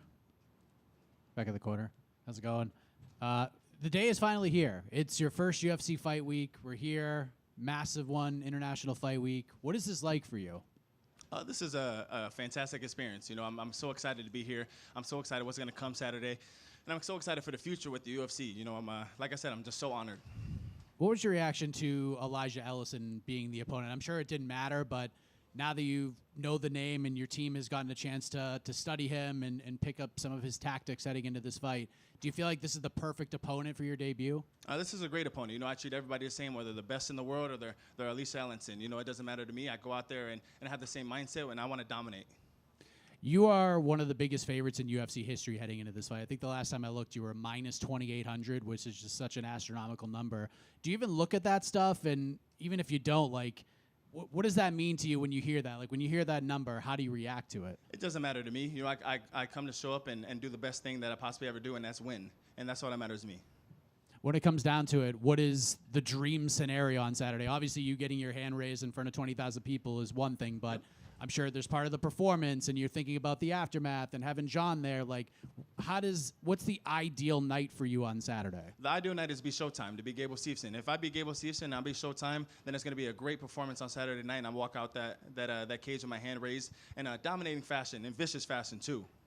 A lot of people are already trying to fantasy matchmake for you. A lot of people are saying at some point Gable should fight Josh Hokett. There are other people saying that at some point, like, if you were to go in there and fight Cyril Gane right now, like, people are giving you a chance to win that fight. Like, does that put extra pressure on you? And Are you eyeballing these matchups right now? Are you looking at the Hokits? Are you looking at the Cyril Gans right now? Of course, I'm eyeballing them, but my first task is to go out there Saturday night and put on a great performance and let everybody in this room know that I'm here. Last thing I want to ask you about, we're putting the analyst hat on for your first UFC fight. Obviously, the closing bout is Conor McGregor's comeback against Max Holloway. What is the official Gable Steveson prediction for the main event? I grew up watching Conor McGregor. You know, what an honor it is to be on the same card as him. He's an OG. He's a legend. So is Max Holloway. As much as I'd love to say Conor, I got to go with Max on this one. Gable, do you feel like being your debut is on a Conor McGregor card, you are being baptized by fire, and actually this is the perfect way to come in? If you're the prospect everyone says, you can come in, have the big card right off the bat, and just get used to it at the highest level? This will be the show that I want it to be, and it'll be the Gable Steveson show. When I walk out there, I hope everyone wants to tune in and wants to see a vicious victory and a dominating performance for me. And it doesn't matter that I'm getting thrown into the fire on the Conor McGregor card. I've been in big performances my whole life, and this is just another day for me. You've used the word vicious quite a lot in your time on that stage. Is that what you're planning here? You want to come out, make a statement right off the bat, and hurt this guy in a vicious fashion? Is that the goal? It has to be. We're fighting. Why would it be nice? It has to be vicious. It has to be that malicious intent that it needs to be. And if it's that dangerous that nobody wants to watch, then it just has to be like that. Be that way. What is the goal here for you, right? So people, Mike said, people wanted to fancy match up this debut for you. Is this the right sort of opponent for you to come in on? Like, okay, I can show what I can do against a lower level guy. Or do you feel like they could have thrown a Derek Lewis your way or someone like that? Do you feel like this is the perfect debut opponent for you, or would you have rather a bigger name? This is a perfect debut opponent to me. And, you know, all respects to Elisha for taking this matchup. You know, I come out there, like I said, treat everybody the same, whether Derek Lewis, Josh Hokit, Tom Aspinall, or Cyril Gane. But my matchup Saturday is what I'm looking forward to, and that's all. What's the relationship with Josh Hokit? I think there's a bit of confusion. Is he at your gym? Is he in Albuquerque? Is there any relationship between you and Josh? Oh, Josh Hokit does what Josh Hokit does, and what he's doing is great for him. No, what do you think of the character work? The character work is working for him. I mean, I applaud to him for making it work, and if people like it, people like it. If people don't, then who cares? Okay, well, we've seen you in the WWE on the Buffalo Bills roster. Even was there any part of you at one point that said, you know, this move may have to take, you know, a back seat, or was this always a plan to kind of dip your feet in everything and make this the priority later on? This was always a plan. You know, I should have probably started with this plan at first, but things happen. You know, you end up in certain spots, and like I mentioned before, you get some hiccups, and you got to work your way out of them. But I'm so glad to be here now. I'm so happy to be here now, and it's a great opportunity for me Saturday to go out there and win. Yeah, and this division often gets, you know, criticized by people from the outside. So what do you think you bring to the table that, you know, people will change their outlook on? Just a new face, you know, new speed, new power, new technique, a new person at heavyweight that can be a great winner and a great achiever, and that's what I plan on being. Hey, Gable, what's one thing that surprised you in your couple of MMA fights that you've had so far? What surprised me is, you know, just guys come out there and win. You got to take their will. The most surprising thing about that is, you know, it just has to happen to them in any certain way. You know, they want to win, they want to feed their families, but I got some people to feed too, and they need to be fed. I know your coaches are pretty high profile now, but going back to Apple Valley High School all the way through Coach Eggum at the U of M, can you talk a little bit about how they've helped you through the journey and just kind of reflecting on everything through the Olympics leading up to this moment right here in Vegas? Yeah, you know, I started out at Apple Valley, a 5-time state finalist, a 4-time state champion, now a 2-time national champion at Minnesota, 2-time Dan Hodge Trophy winner. For anyone that doesn't know who that is and does not recognize about wrestling, the Dan Hodge Trophy winner is like the Heisman Trophy of football. I won that twice, and no other heavyweight has ever done that in the history books, and maybe might not ever do it ever again. But, you know, just honored to be a part of so many great people. I got a lot of great people with me here. It's just it's so cool to have the opportunity. Gable, right here. Something you mentioned earlier about Josh Hokit. Have you two ever trained together, or have you never worked together at Jackson Wing? We've been in the same room many times. Josh is doing a fantastic job at what Josh does, and good for him. Is that tough at all, though, just because you guys might face each other at some point? You're in the same division. Is that a conversation you've had with your coaches? No, I mean, it's not tough for me to go against Josh Hokit. You know, I honestly heard that Josh Hokit was going to go down to 205 from someone. So if he goes down, that'll be a great decision for him in the long run. Who did you get to work with as far as bodies in the gym for this camp? Many great people. Yeah, a good mix, though, I imagine, prospects and some veterans as well. Yeah, mainly veterans. A lot of guys have been in the game for a long time. My team is surrounded by great influences and great guys that have been in the sport for 20-plus years, and so I'm honored to be with them. How much input does John have with the camp? Because obviously you want to rely on him, I'm sure, just with his experience and what he's achieved in the sport. How much is he playing a hand in what you do with, you know, your fight camps and everything? John has a major influence on our camp, but Greg Jackson, Brandon Gibson, and John Jones have the same voice in this. Yeah, that makes sense. And just last one for me. You look at the heavyweight division right now. You're probably one of the youngest fighters on the roster. Like, do you see the potential of moving up here pretty quickly, just because heavyweight does look pretty wide open? Yeah, it is a pretty wide open division, but I'm focused on Saturday. I'm focused on one day at a time. I know what's going to come Saturday. I know what's going to happen after, and I'll be ready for that moment. Thank you. Gable over here. You represent the heavyweight division. Now, we could have an undisputed title fight between Cyril Gane and Tom Aspinall. Stylistically, how do you see that fight going? Cyril Gane will win. Understood. And let me ask you something. You represent University of Minnesota. You got so many members of that university cheering you on. How important is it for you to put on a good show and shine more light on that school? It's so important to be a part of the University of Minnesota. They've changed my lives, and hopefully I've changed many people in that school lives also.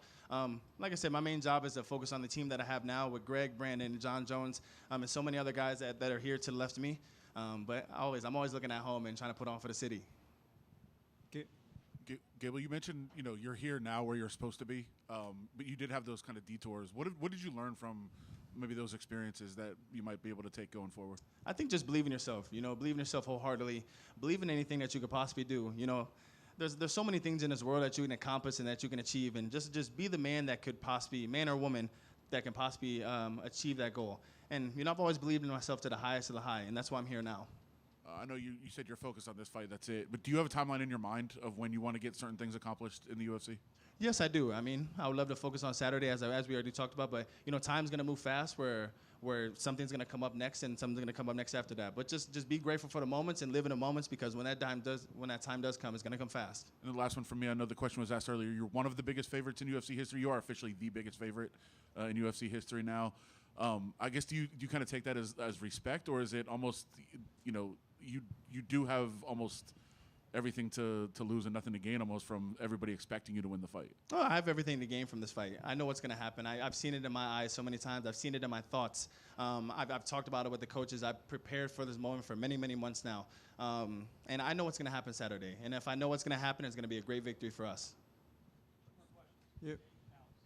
Gable right here. You spoke very glowingly of your time working with the WWE. Just wondering, what did you take specifically from everything that they taught you that you think carries over to this other part that is a sport, but there is an entertainment aspect too? Yeah, there's always the entertainment aspect to everything, but this is a competitive sport that I'm so happy to be a part of. I'm so happy to be in the entertainment business also. But just it's an honor to be here. It's an honor to be in WWE also. It's always love with them. But I'm happy to move forward with my life. Cutting promos isn't for everybody, but not everyone gets the experience of obviously working in a place that, probably encourages the development of that. Have you thought about how much you would want to get on the mic if that opportunity presents itself? The mic doesn't matter. The mic makes money, but I think also big performances, big knockouts, big wins make money also, and that's what I plan on doing. If I can grab the mic and do that also, it's a double whammy then. Thank you. Gable, there's been this want for the next big American wrestler to come in and win UFC gold. Everyone thought Bo Nickal would be that guy, but it's taken a little bit slower. Are you going to be that guy to bring back American wrestling to the UFC? Of course I'm going to be that guy, and I think Bo Nickal has a great chance to be that guy also. Like I said, hiccups happen. I think Bo's still on a great fast track to be that person, but of course I will be. Gable, back here. Obviously, John is someone who you work with a lot, and I'm sure you train with John Jones. When you look at the division, obviously you've been around him and you've been in the gym with him, worked with him since that Stipe fight. Do you still think he's the best heavyweight in the world? Of course, by far. Obviously, aside from yourself, maybe, right? Yeah, I feel like a lot of people believe that. And if you don't believe it, you should watch all the tape on John Jones. When it comes to his involvement, you look at it in sport. A lot of the time, the great players, the great athletes, don't necessarily make that crossover into coaching and being a great coach. Do you believe it's possible that he could be as good of a coach as he was as a fighter? Yeah, I think he's so knowledgeable in this sport. He's a full-time mixed martial artist, and that's what he's kind of engraved into me. Like I said, it's an honor to be a part of John Jones. It's an honor to be a part of the team that he had also, because he handed his team off to me, and it's just greatness is just waiting to happen. Yesterday, Conor McGregor is in the main event. He said that somehow he would find a way to beat John if they were to fight. What's your response to that assumption from Conor? I think Conor's a great talker and a great salesman, but that would never happen. Thank you. Thank you.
nutrition in a program known as Clean Fighters presented by Thorne.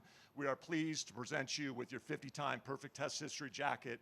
Thank you for everything you've done to show you're a leader and a role model and to represent clean sport in the UFC. Appreciate it.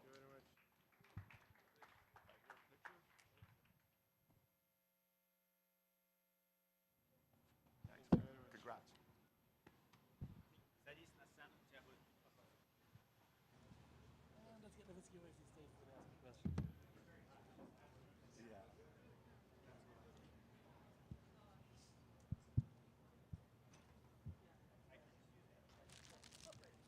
Nikita over here. Over here. Well, congrats on the jacket. I'm just curious, what does that mean to you to wear that jacket, 50 clean tests, and to do this for a decade? Поздравляю с этой курткой. Что для тебя означает вот эта именно куртка за 50 чистых тестов и то, что ты это делаешь на протяжении целой декады?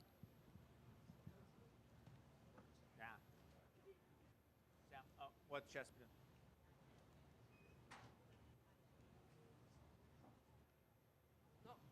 Сэм, он тоже. Сэм и Сэм. Сейчас он включит.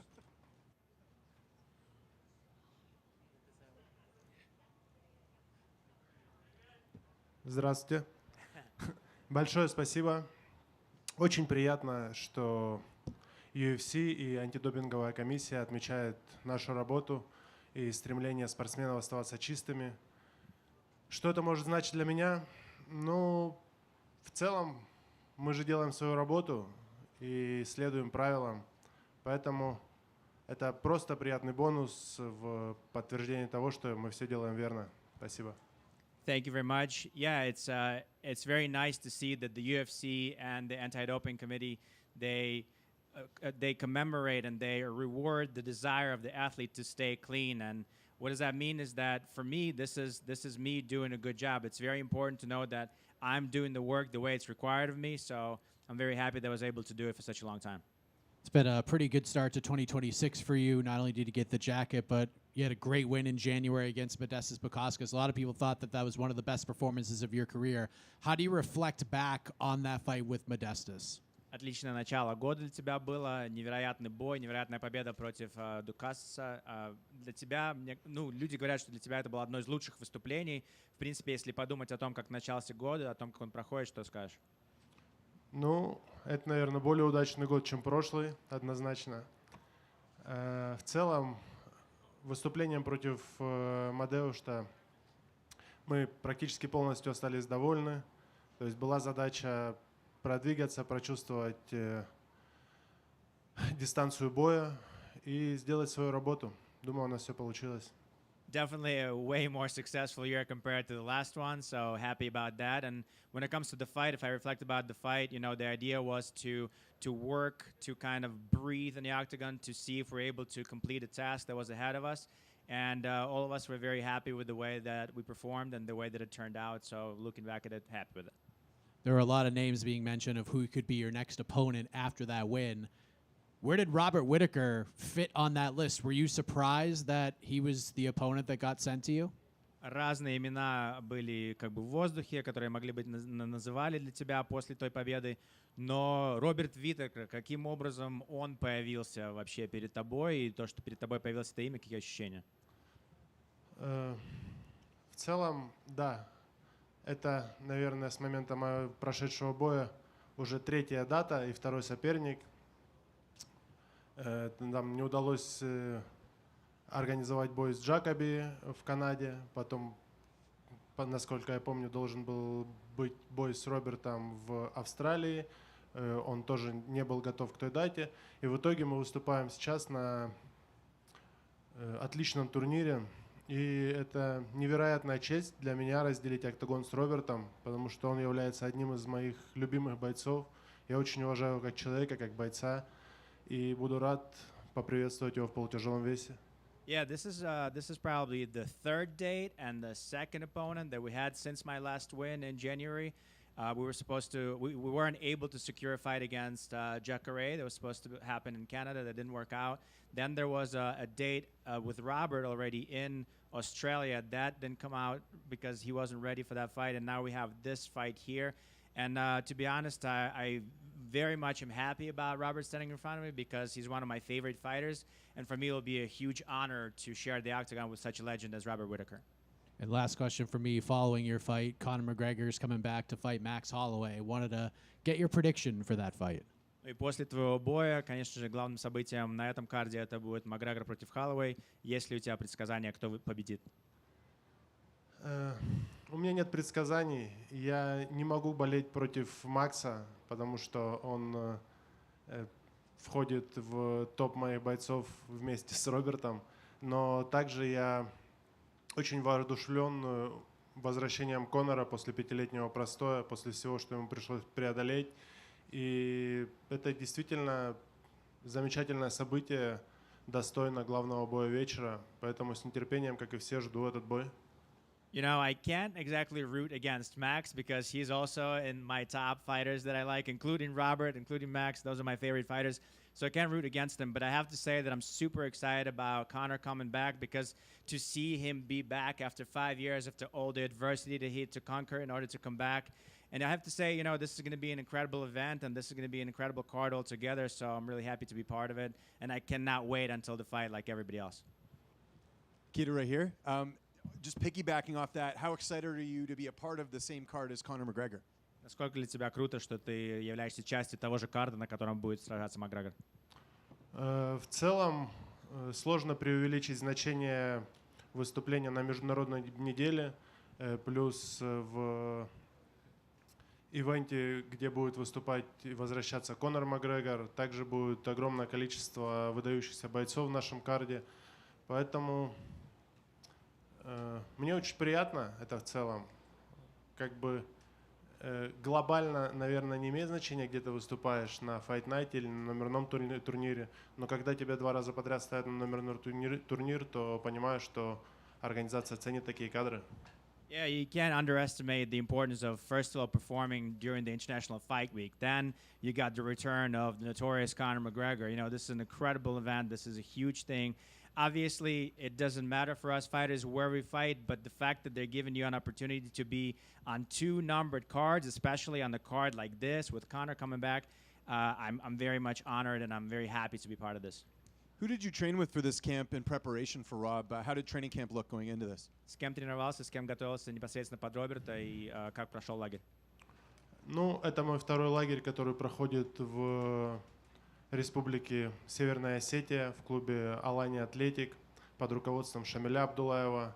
К слову, Шамиль Абдулаев один из самых выдающихся российских спортсменов вне UFC, я так считаю, и очень талантливый тренер. Плюс также с нами тренируется победитель Гран-при ПФЛ Шамиль Мусаев. И много ребят, Ушу сандаисты, также наш главный тренер Шамиль Мусаев. У нас с ним подготовки наложились одну на одну. И поэтому дефицита в спарринг-партнерах не было. Все как могли старались, и я за это очень благодарен. This is the second camp that I'm doing in Northern Ossetia region with the head coach Shamil Musayev. He's one of the best fighters that I think, one of the best athletes, MMA fighters that are not in the UFC. So this is the second time we're training together. Also, we have lots of Kyokushin karate guys. We have lots of sparring partners. There's definitely no deficit of good sparring partners. Also, Shamil Musayev is somebody who's training there. So it's for us, this was a great camp, and we're really happy with the way it worked. And just last one for me, there's a really big fight coming up in your division in a few weeks between Magomed Ankalaev and Khalil Roundtree. I was just curious how you think that fight plays out in Abu Dhabi. В Абу-Даби бой Анкалаева против Раунтри. Как ты думаешь, пройдет бой? Ну, в последнее время Раунтри очень сильно поднабрал и повысил свой класс, как мне кажется. Но на мой взгляд, Анкалаев остается одним из самых жестких парней в нашем дивизионе. Я думаю, что он должен победить в этом бою. Но в целом буду с интересом наблюдать за этим противостоянием. You know, I think that lately Khalil Roundtree has really improved himself. He's got like way better, like levels higher. But I still consider Ankalaev being one of the toughest dudes in the entire division, and I'm expecting him to win the fight. But obviously, I'm going to be watching, and I'm interested to see how it goes. У меня тоже есть вопрос. Здравствуйте. Вы считаетесь одним из самых сильных бойцов своего дивизиона, и сегодня можно ли сказать, что вы сознательно идете на риск ради досрочной победы, или вы больше думаете о тактике сегодня? You're still one of the toughest fighters in the light heavyweight division, and can we say that you're willing to take risks and try to find an early stoppage or early finish, or are you more concerned about winning technically? Ну, я не могу сказать, что я иду на риск. У нас есть определенный план. Я сделаю все для того, чтобы его реализовать. Но бой с Робертом Whittacker'ом — это, наверное, один из таких боев мечты, если так можно сказать, потому что это выдающийся боец, как я и говорил, очень мне нравится и очень мне импонирует. Поэтому, безусловно, я буду пытаться реализовать свою тактику, но в бою может произойти все что угодно.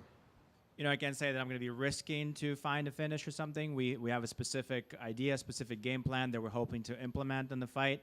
But a fight against Robert Whittaker, like I said, this is probably a dream fight for me. He's a legend. He's somebody that I really respect. So we're gonna try and find a way to win this quick, or a way to find a win. But whatever happens in the fight, we'll see. One here in the back. Okay. Nikita, Robert's been in a lot of wars before. He's showed his durability. He's now moving up in weight. What do you feel is the most danger that he presents his game to you necessarily? Роберт прошел через много войн в октагоне. Он показал, что он очень выносливый, что он очень сильный. Как ты думаешь, что он принесет в октагон, чего тебе стоит опасаться от него? Ну, безусловно, у него выдающаяся карьера. Также я считаю, что у меня тоже было немало войн в октагоне. И в среднем дивизионе он был достаточно быстр. Я думаю, что и в полутяжелом его скорость сохранится. По крайней мере, все так считают. Поэтому его скорость может быть самой такой опасной чертой, на которую нужно обращать внимание. You know, obviously he had a legendary career, but I have to say that I also had one too many wars in the octagon as well. So, but I think that the one thing that everybody's talking about is his speed. He was very much a fast striker in middleweight division. They're saying that his speed is going to transfer to light heavyweight. So I think out of all the aspects that he's bringing to the octagon, I think the one thing I have to watch out is how speedy, how quick he is in his attacks. Thank you.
Conor, welcome back to a UFC Media Day and a fight week. 5 years away from it. How good is it to be back, feet on the ground in Las Vegas and be here for a fight week? Hallelujah. The Mac is back. Can I get a Mac energy, please? Tristan, thank you so much. Hallelujah, baby. Thank God. A beautiful day here in Las Vegas. This is the day the Lord has made, and I will be glad and rejoice in it. It's great to be back. Weight's on point, body's on point, mind sharper than ever. Plan is laid, set. Am I ready to go to war? It feels like a McGregor fight week, but there was something new for this one. You have called yourself a belt many times in the past, and this week you finally got custom McGregor belts. What was it like seeing those in person, getting to throw them both over your shoulders? Special, special to my heart. I thank the Ultimate Fighting Championship for the respect. And I love it. I'm going to go in and represent. I'm going to go in and represent the company and the McGregor name to the best of my ability. Awesome. You have said repeatedly throughout this build-up that you are going to sun Max for the second time. Curious what you mean by that. What does sunning him look like in this fight, this rematch? You know, I plan to contort Max's body into such uncomfortable positions and have my way with him. That's it. Is he the perfect guy for you to come back and rematch and fight for this return fight? Does he feel like the perfect person to stake your claim as I am back and I'm ready to compete at the highest level once again?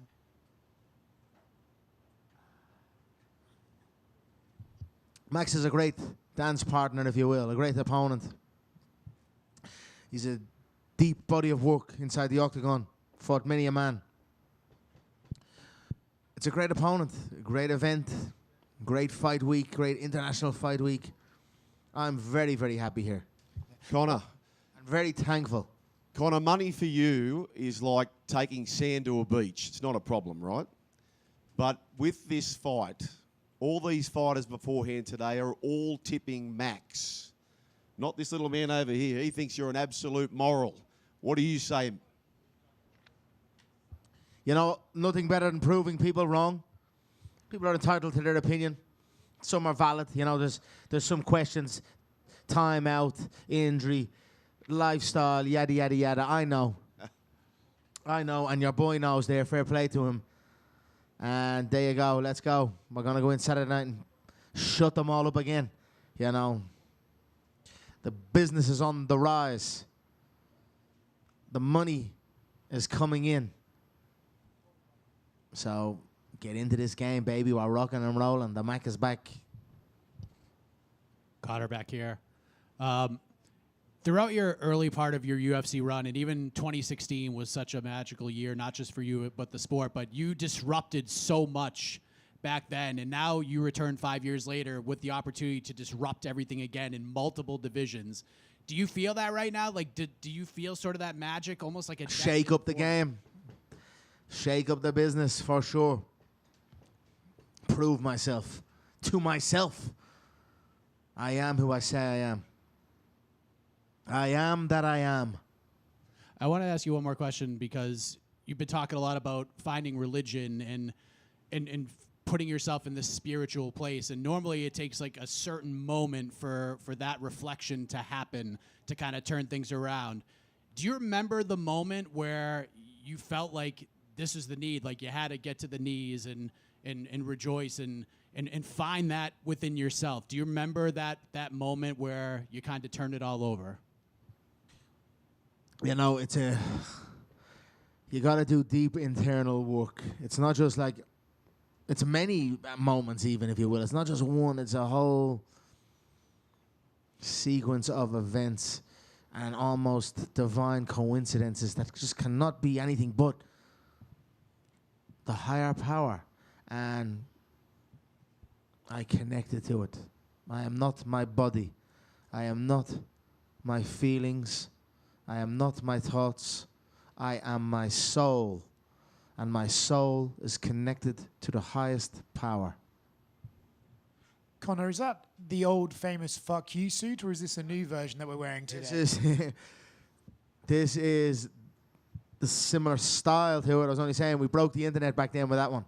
This isn't the fuck you, but it's a different one. It is the suit, but it's titled with 1xBet. There's a partner of mine. So, you know, we showed them love. I support the Mac in the camp. And I'm grateful for all the support from my business associates and my team. And then my fans. I'm grateful beyond measure for my fans and their loyalty and their excitement here. And as much as I'm back for the love of the game, I am back for the love of the fans. Conor, how do you feel to be back at Las Vegas? What can you tell us about the city? And what can you tell us about coming back in your second home, the T-Mobile Arena? Thank you. Yeah, thank you, my man. It's good to be home. Good to be home. An amazing arena here, Las Vegas, the fight capital of the world. I look forward to opening up this market for my bare knuckle fighting championship company, which will be an outstanding event. Imagine bare knuckle fighting championship in Las Vegas. We're very excited with that. Those conversations are ongoing. And, you know, I'm always happy to come back here to Las Vegas. I have property here. I bought a house here many years ago. And, you know, I got the kids out and family out. And we love it here. It's great to be back. Thank you so much. Hello, champ. Conor, many say you that no longer have the fire or the hunger you had before. What do you say to those things you are done? You know, if I didn't have the fire or the hunger, yet I'm up against one of the most active bodies in the fight game, in Max Holloway. You know, I just think it's silly to say this. You know, the challenge is colossal. It is a colossal challenge ahead of me that I am entering with supreme confidence. It's magnificent. The fire is in my belly roaring and is about to be released on Saturday night. I've practiced abstaining also in this camp. It's the first time I've ever done it from any type of physical touch, if you will. And that's been intense. I'm excited to see what it brings on Saturday night. I'm going to have a good night Saturday, all across the board. Thank you, champ. Conor, you mentioned you have been gone. Sorry, over here to your left. You mentioned you have been gone for a while, but the cultural relevance remains. Guys in the World Cup are still doing the strut. I mean, do you pay attention when guys are still doing things to pay tribute to you and honor you? And what does that mean to you that you've had this cultural relevance? For It's always great. It's always great. When we have a little fresh one on Saturday night, you know, we're gonna have fun with it. The game is it's a fun business, ruthless business, but a fun business. You know, focus on enjoying the process, and you know, let's go. Pop culture and sport culture, and it's always great to have the eyes of the world on our work, and that's it. I'm thankful. You mentioned you understand that people could have doubts about you. Have you had doubts about yourself during this process? No, none. You know, I outwork doubt. That's it. Doubt will only build when you do not put the work in. So I make sure and put the work in. Our preparation for this bout has been very, very meticulous. We have been very, you know, if you will, secretive. Nothing has really come out on approach, on styles. There's a full-fledged mixed martial artist stepping inside that octagon on Saturday night, and I'm excited to show it. Last one for me. You very famously apologized to absolutely nobody in your career. Do you have doubts or do you have regrets, about like anything that's happened in your career or anything that you've done along the way? You know, I'm thankful for the lessons I've learned. And my job is to honor the position God has put me in. And do not disrespect it. And that's where I'm at. I'm thankful for the lessons I have learned. And on I go. Conor, when I saw you in Saudi Arabia a couple of years ago at the Tyson Fury-Francis Ngannou fight, you were pretty frustrated and said you're being kept from your living. To be back here now, like sitting on that stage just days away, can any part of you be grateful to get those extra 2 years, or like how do you feel sitting up there right now? I don't want to get into this therapy vibe. It's a few tough years. It has been a few tough years. Thank you for reminding me of that, because that's had to give me a nice feeling of, yes, I'm here. I am here now. It's been a tough one, you know. But God works in mysterious ways. It is all as it should. So maybe it just wasn't meant to be at that time. And I'm happy how it has come about. Looking back and looking at how my preparation has gone, I'm thankful how it's gone. I'm well ready here. You know, if you think about it, I've spent some time preparing for the stocky boxer, wrestler, the athletic wrestler in Chandler, and then you go to a longer, rangy, more volume striker and Max. So I had to be very proper in my preparation. You know, I couldn't take that for granted. You're switching a completely different stylistic opponent. So, you know, I put the work in, and the time has worked. I'm happy and thankful for how it has worked out. Max has said, that citing your quote, that it's not a win unless you finish the fight, and that you're, I guess, 0-0 going into that. Do you believe that you have a true win over this man, or are you looking at it as... Listen, I put my big Irish paws in his face. I sunned the boy. And, you know, I faced a devastating injury. You know, a career-ending injury happened to me in that bout that changed my entire approach to fighting. With the ACL tear and the meniscus tear. It was the first time I'd ever experienced something like that. So, you know, listen, I beat him, and I'm going to beat him again on Saturday night for sure. Just last for me, 100 numbered UFC events before this was UFC 229, the biggest fight we've had in the history of the sport with you and Khabib. We're 100 events forward now. Is this in a better place? Like, how do you look at the sport now? Do you feel it can raise to that level again? Do you bring it to that level again? The economics, the finances of the company show. Last year, they got 1.4 billion in free cash floating around. I hope they've something spectacular for the fans. Big performances. I don't know. We should be doing something. We should be shocking the world and exciting the world with our events here, and I hope so. And I believe it will be that will be the case. Certainly, inside the octagon, I will do so. I will do my part, and the business is booming, my man. 7.7B in from Paramount showed this. We're going live on CBS, which I'm very thankful for the support of the Paramount family. And there you go. Business is booming, baby. Conor, can you understand why some people feel you don't deserve this platform, given the court case 2 years ago? I'm an innocent man, and I'll stand for my innocence until the day I go out. And that is still a situation where I fight. There's a reason it didn't go where it went, and it went to a civil trial. It is what it is. It stings deep. I continue to fight. I know the truth. And I know that lying lips are an abomination to the Lord. And I know that anything done in darkness will soon come to light. And I trust in God that it's coming. You best believe it's coming. And I look very, very forward to the day. Do you feel like you fell into the trap that so many fighters do with fame and money? Obviously. You know, 2017, double-weight world champion, Floyd Mayweather banked. And then I launched an Irish whiskey. I didn't drink heavily, if at all, in that time of my life. I was an athlete at the top of my game. Next thing you know, there's thousands upon thousands of bottles in my garage. Sell this, Conor. Okay, I'd leave my property and with 2 bottles under my arm. And that was it. I was caught. You know, I wasn't used with it. That's it. God gave me these lessons. That's it. I was trapped and caught. And it is what it is. I trust in God. I trust in my journey. And I trust in the truth. And if the world is against the truth, then I am against the world. And that is where I stand.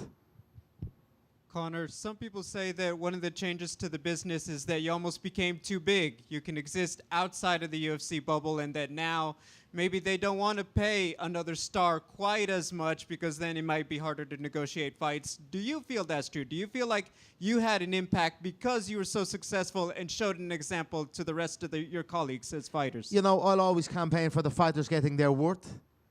And I'm very happy with it. We're getting, it's a steady rise. If you ask Max, I'm sure it's probably 5 times his highest pay. You know? So the boys are getting there. And the boys and the girls are getting there, and I will always campaign for that, and I'll always be happy that I have helped spearhead that. You know, as an owner of Bare Knuckle Fighting Championship, it kind of puts me in a pickle, you know? I always vouch for the fighters. So, but I also have a stake in the company, so there has to be some sort of balance.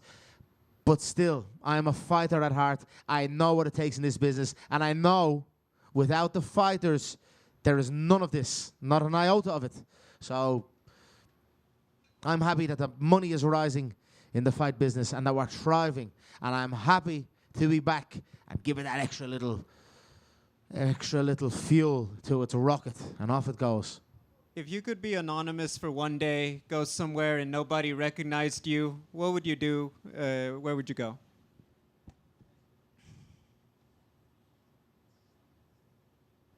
My man, I don't know, church. I go to church and just praise God. Get on my knees and praise our Lord. He's given me it all. And I'm forever on my knees in praise. Conor, Justin Gaethje said he'll be in attendance for your fight against Max. He also says he wants to punch you in the face. What's your response to Justin Gaethje? Yeah, join the queue. Join the queue. There's a few. You know, yeah, look, he has the lightweight belt, fair play to him. Holloway put him face down, ass up, though. Badly face down. So, you know, I'm not even thinking of it at this time. But I go down to lightweight again. Also, is another thing, I'm not so sure. I fancy the Triple Crown. I fancy the Triple Crown. So, less of the disrespect, you fucking bum. Now, Max Holloway has also been training with JDM, who's a welterweight himself. What are your thoughts on him choosing JDM as a training partner to emulate you? That's not going to cut it. Not bad choice. Why not? I seen the little Pitty Pat Mickey Mouse Club training. It looks like a teen amateur fucking... It's not on the level. It's not going to cut it for the ferocity that will be before him in the octagon, as well as the array of weaponry. So there you go. Both can get it. Conor, you said that you're ready to face the best fighters. So Shavkat Rakhmonov beat your fellow Irishman Ian Gary, considered as one of the most dangerous contenders in this division. So if things go your way, do you see the fight happening one day? And what do you think of him as a fighter? I know he had a heavy injury and he's building back from that, so I'll leave him to it. I don't really think anything of him at the minute. He's got a lot of work to do. What has he got to offer me? You know, the title, he would have to acquire the title for me to even consider. He's not a bad fighter. That's it. Conor, what sort of conversations do you think people will be having on Monday morning after your fight? The Mac is well and truly back. And that's it. The excitement is going to be off the charts on Saturday night. The performance is going to be off the charts.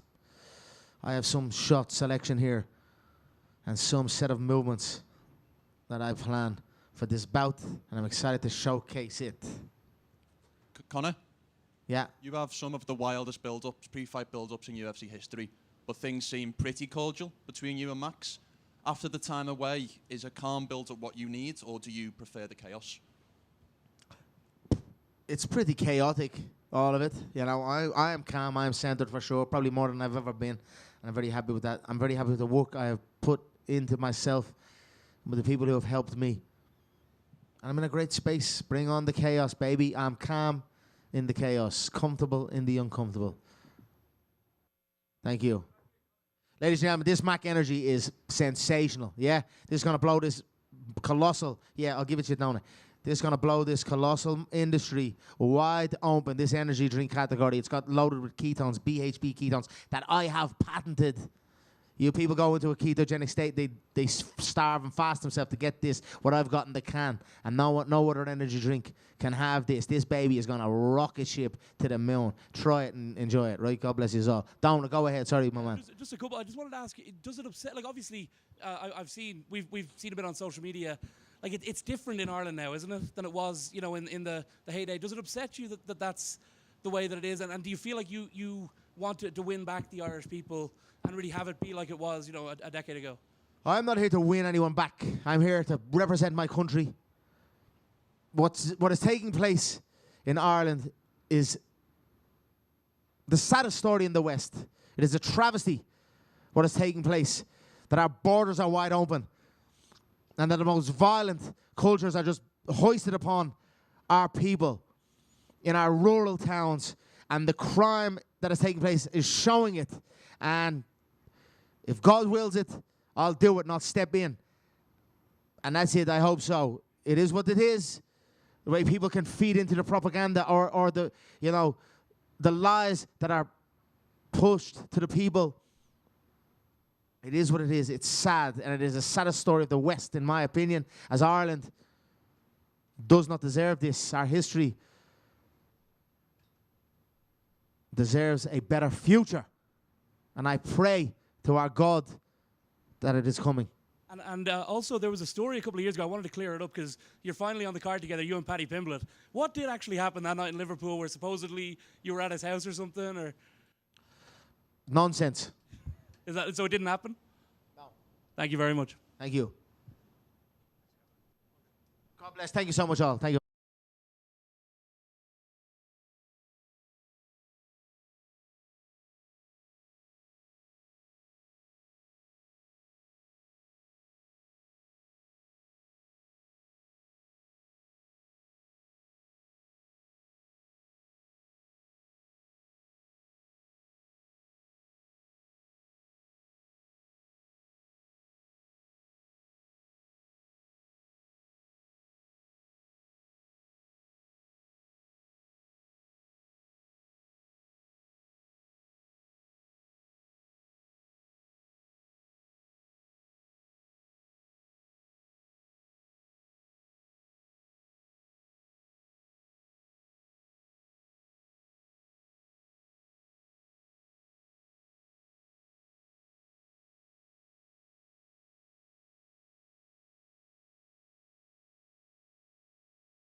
ahead, Jordan, and they'll have the video going on a loop here.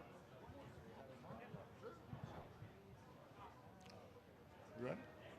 Hey, what's up, guys? Holy shit, that's loud. What is up, guys? Good to see you. Good to see you. We are here to introduce the main event protein bar. I don't know, you're thinking, a protein bar, that's awesome. Well, it is awesome. So check this out. At the Performance Institute, we actually realized that our athletes use protein bars like way back when. And it's taken this long for us to find somebody to partner with. Originally, we were like, do we just partner with kind of, you know, the next best thing? No, they didn't. And that's like Charles and the dietetics team that helped them put this together. They wouldn't settle, and they wouldn't settle. And it was crazy because I was like really pushing for this to happen because I'm low-key a protein bar junkie. But they actually worked with the Food Story chefs and our performance dietetics team to create a bar with, you know, all the perfect things for a UFC fighter. And one of the things you probably don't realize, like, I mean, you see weigh-ins, right? But what you don't realize is that the UFC athlete, their diet and their nutrients and per calorie is more important than any other, you know, athlete in the world. So when they have a protein bar that satisfies cravings, gets them protein in between practice, and just gives that satiety? Say the word for me. Say it in the mic. Satiety. Satiates you, yeah. So anyway, off that, like I was saying, this has been years in the making. Specifically the last 2 years, the Performance Institute has worked with Food Story. It's one of the things we're really super proud of. And hopefully it's going to change this space. And kind of as we go, we'll talk about just how good they are and the reasons why. Yeah, so very grateful. Never thought I'd be following Conor McGregor in anything in life, but here we are. My name is Jordan Jadakian. I'm the EVP of Business Development at Food Story Brands. And as Forrest mentioned, you know, our company is part of a 30-year food organization that really focuses on disruption and innovation. So, if you will, we're kind of the anti-big CPG.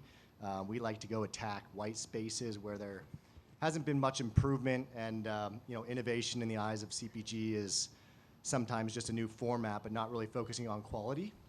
So we were looking at the protein bar category about 2 years ago and seeing all the legacy brands that you guys probably know really well declining up to double digits year over year. We found that very interesting. Usually when sales decline, it means the consumers are speaking their minds. And there were only a couple bars really trending upwards that focused on you know, indulgence, and as we say, are kind of candy bars and gym shorts cosplaying as protein bars, if you will. So we saw a gap there. At the same time, we were having conversations with the UFC team, understanding how unique their nutrition platform is. The UFC, unlike, you know, almost any other sports organization, has a dedicated performance institute that provides training, nutrition, round the clock for their athletes. And so we understood from our conversations with UFC that they did not have a protein bar that they felt comfortable recommending to their athletes and their fighters. So light bulb went off. Well, why don't we go attack this together? Not as a sponsorship, not as a license, but as a co-owned brand, which is pretty unique in and of itself for our space to partner with the brand of the UFC's prestige and nature. So that's where we started 2 years ago. And after 18 to 24 months of starting at a blank slate, working with the nutritionists at the UFC Performance Institute to understand what do you want for your athletes, what don't you want for your athletes, and our belief was that if we developed a protein bar that was good enough for the UFC athlete, it certainly would be good enough for the everyday consumer. Our job as a food company is to wrap culinary around all those nutritional and those performance nutrition wants and needs from the UFC PI. And so, as you guys will hopefully see in the back, we've got protein bars waiting for you guys. We've been told this is the best protein bar from many, many different people, including many different retail partners that we'll be launching with us like later 10 this year. minutes, you will tell us it's the best protein bar you've ever had. Hopefully. Hopefully, yes. So we're very proud. We're very grateful. The UFC has been a tremendous partner, working hand in hand with us. And what you'll find is we've developed a bar, removing a lot of what consumers don't want, which is those artificial tastes, flavors. Sucralose is in the majority of protein bars as a sweetening system. We pulled that out. Sugar alcohols is the next big concern from consumers. Lots of studies note that sugar alcohols contribute to gut distress and gut bloating. So if you've ever eaten a protein bar, you walk away feeling like, oh, I definitely feel like I shouldn't eat another one. That's usually the sugar alcohols, maltitol, xylitol, erythritol. And if you turn around the wrapper for most protein bars, almost every single one has sugar alcohols in it. So that was a big no-no for us. And then we also injected, not literally, but we included tart cherry powder and L-theanine to make it a functional performance bar in addition to a protein bar. L-theanine's been shown to contribute to calm and focus, which is super important to UFC athletes, also super important to everyday consumers. And tart cherry powder has been shown to contribute to anti-inflammation, which, again, similarly benefits for fighters and the everyday consumer. So as a brand, our belief and our mission is really, to be for everyone's main event, whether you're trying to get your kids to school on time, whether you're on the run, or if you're an elite athlete, working on protein synthesis, working on muscle mass. Our bar is for all of those needs. So we're very excited to have you guys try it. There's 4 flavors launching: caramel chocolate crisp, peanut butter chocolate, cookies and cream, and chocolate crunch. And we will be debuting on the broadcast on Saturday as a billboard. During the main card, you'll see main event protein with a pre-order. And then we'll be launching officially July 28th on direct-to-consumer, followed by a slew of retail partners coming in the fall. And hopefully we'll be here promoting next to Mac Energy at the same time. Dude, you remembered all that. That's pretty impressive. You got those dates and everything. Question right here. Famously, the UFC likes to keep everything in-house, whether that be production or fighter kits or all that kind of stuff. So I guess how much did the UFC have say in things? Not just the science, but like from everyone from top to Dana to, I guess, the fighters who are the ones that are going to have to be eating this. Did they have any input in the production? It's a great question. I've spent more time at the UFC Performance Institute than I ever thought I would in my career. It's been amazing. I have to say, the athletes and the culture within the UFC and the PI in particular is one of the most welcoming environments I've ever been in. For 2 years, we've had conversations with the athletes at the Performance Institute, understanding what do you want in a bar, what don't you want in a bar. And a lot of that feedback was actually very similar to the feedback we get from everyday consumers, was I just grab what's easiest. And there's things I don't like about the bar, but I just do it because it's easy and it's on the run. So our goal is to really kind of solve that convenience challenge while also bringing quality. But Charles Stull is the head nutritionist at the UFC Performance Institute. That's where we started. Charles, what do you want? What don't you want? Forrest has had input. The tasting. The tasting part. Only. And so it has been a very collaborative process all the way up through leadership to develop this over the last 18 months, a very thoughtful process. Are you seeing this bar as more of a meal replacement, or is this a pre-workout thing? Is this a post-workout thing? Is this just a snack thing? What are you guys sort of marketing and hoping this Yeah, it's a great question. The beauty of it is actually it serves all of those needs. So if you're on the run, our bar has 20 grams of protein, has 5 grams of fiber, which is about 50% more than most leading bars, only 3 grams of sugar. Again, no sucralose, no seed oils, no sugar alcohols, no soy. And so it's something that really is not going to make you feel tired, bloated. You can have it on the run. You can have it pre-workout, as your protein prior to workout. The tart cherry powder contributes towards anti-inflammation, which is great for post-workout recovery. So any and all of the above, I think. It's a really good high-protein snack in between training sessions, and then it's going to satiate you and kind of fill you up. So, yeah, it's perfect for that. I would ask just one follow-up. You mentioned earlier you looked at the bar market, the protein bar market, and you see sales declining for a lot of other people. Why did you feel it was the right time to jump into this market? If you're looking around and you're like, wow, people are failing at this, did you feel that the gap of what this is filling, was that big of an opening to get back into it? Yeah, another really, really good question. So usually when we see these category leaders declining, it's because they've taken for granted the need to innovate. And I think quality has been a big part of that. Yes, protein is crazy popular. Everyone knows protein's in everything now. It's protein candy, et cetera, et cetera. But if you don't focus on the little things, which consumers are becoming more and more educated about, related to sucralose or sugar alcohol, the funny part about those ingredients is that not only do they not make you feel good and they're not good for you, they don't taste good either. So our goal was, what if we did this the right way, remove those negative attributes, focus on quality first, and combine this trend, which you've seen with a couple of the bars that are doing very well, of indulgence, right? Like candy bar style. People want a really good tasting bar, right? You kind of want to believe that you're having a candy bar while you're getting your protein. But you don't need to sacrifice on those things that those bars that are very indulgent, that they're lacking. And so our goal was to bridge the gap between those maybe chalky, historically hard to chew, you get that jaw fatigue performance bar. If you could combine those attributes health-wise with the indulgence of the bars that are doing really well, then you solve a massive need for the consumer.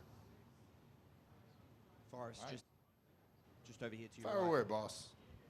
You're a man who's been involved in the UFC for so long. Like, you've been in it as a fighter and then in your professional role now. I am old, if that's what you're getting at. I'm very old. But during your time as an athlete, the sport was, in its infancy stages, it's growing, fighting for legitimacy. To be up on that stage now, promoting such a legitimate item like this is... It's kind of an everyday product, an everyday product that is for high-level athletes. What does it mean for you in kind of the journey that the whole... Meanwhile, I was promoting some like random savage fightwear company, and now we're here with protein bars, something that like a large percentage of Americans consume every day. So the thing I always say about where the UFC is and the partnerships is I expected it. The only thing I'll say I didn't expect, because MMA is obviously the best sport there is, I didn't expect the White House card. That even caught me by surprise. But as far as like partnering with major brands and bringing products like this to life, yeah, I mean, I just expect that. And especially with what, the people we have, the Performance Institute, and the amount of knowledge they have, I expect partnerships like this. And something I'll say too is like our partnerships like with Thorne and Food Story and the Main Event Bar, realistically, and I don't even know if I'm supposed to say this, the UFC could make more money if they did partnerships with just logo slaps and one-offs, but they kind of want to really be involved in the product and make the right thing for our athletes. So we've gone out and we've really got the best. So again, like I'm proud of it and I expected it.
Let's get this shit. Let's get this shit. Well, King, I feel like we just talked to you back in May, so I guess, how's life been since then? Were you expecting a quick turnaround? Did you want a quick turnaround? Just overall, just how's life been since then? Yeah, exactly as planned. Everything is exactly as planned. I told them And I think they wanted me to fight in September. I was like, that's too long away. Like, give me something else. It's like, all right, I got you. I wanted to ask you this because a lot of that fight against Jeremy was like, you know, 2 veterans. Now you're fighting this guy kind of on the rise. You want to stay active, but it feels like there's this new generation of fighters that fights maybe twice a year. Back in the day, you'd probably fight 6 times a year, and it'd be easy, or not easy, but like that's what you normally did. So do you see that divide in your generation of fighters that want to stay active in this new one that, you know, fight twice, maybe 3 times a year? Yeah. For me, it's like trying to keep something alive. You know what I mean? Keeping the old traditions alive. You know, so a lot of people, like the new guys, they're coming in and watering down the brand. They're changing it up some. Like where I feel like, at least before we were fighters, I feel like a lot of guys are becoming competitors and not fighters. You know. Do you feel like you are defending this generational gap? Because it seems like they're giving you veterans and young guys, and you are pushing people away, like, every time you kind of step in there. Yeah. I try to kind of look at it like music, like rock and roll. Like, all of a sudden it was this, and then it got changed into soft rock or, you know, all this other stuff. And so it's the same thing, like, trying to keep it at its core of what it is and not let these other guys change it so much. And I guess, what do you think of Terrance as an opponent? We've all seen the video when you were on John Anik's show. Seems like there was an issue between you guys. Overall, what do you think of Terrance as an opponent? Terrance is a wild card, you know. He wins fights I think he shouldn't have won, and then I think he loses fights that he think he would win. So it's kind of like it's a wild card. You know, what you're going to get, you know. What you get is what you get. You know, you never know. Can I get your thoughts on the main event between Conor and Max? It seems like obviously massive card. All the fighters seem to be happy fighting on this massive event right now. I'm really 50-50 on it. You know, we don't know what kind of Conor's going to show up. I feel like everything's in Conor's favor, where he's got the weight class, you know, so he doesn't have to cut weight or do anything like that. He's got everything in his favor, and so. But Max is the guy who's put the work in and been on the stages and really been in the trenches still, you know, like Conor got off the war. And so Max been on there shooting and sniping. And so I'm kind of on the side of Max, you know, between the two. If I had to pick the worker and the non-worker, I'd pick the worker. But that shot Conor got and timing. Timing's the key. He said it before. It's like, it's about timing. And as long as he hasn't lost that timing, I can still touch you. But can I touch you hard enough before I run out of gas? King over here. You've overcome so much. You've become an inspiration for a lot of people. How much did it mean to get those custom shorts finally? Oh, yeah, it's cool. I feel like I got the best shorts in the division. I mean, in the industry, I'm shitting on everybody. And so that's dope, you know, that they gave me something, because I was supposed to get $100,000. They're like, oh, we're gonna give you shorts. I was like, well, does that kind of equate to $100,000? Like, how many shirts do I gotta sell to get my $100,000? I'm trying to do the calculations. I'm like, okay, but my company fuck with me, and they doing some shit for me that no other black man has got so far. So I'm like, I'm the first black man to get to do it, and I'm doing me. So it's like, I feel like I'm trying to be like Michael Jordan when he brought up the Jordans. I'm gonna sell this shit out. I'm gonna show you how this shit is. This is my style. Sounds like a plan. Good luck on Saturday.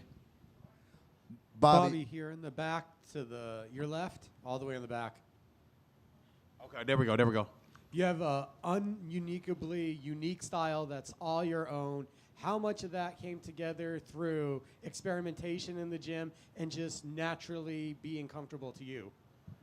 There's a lot of playing around the gym, tinkering and playing with the style.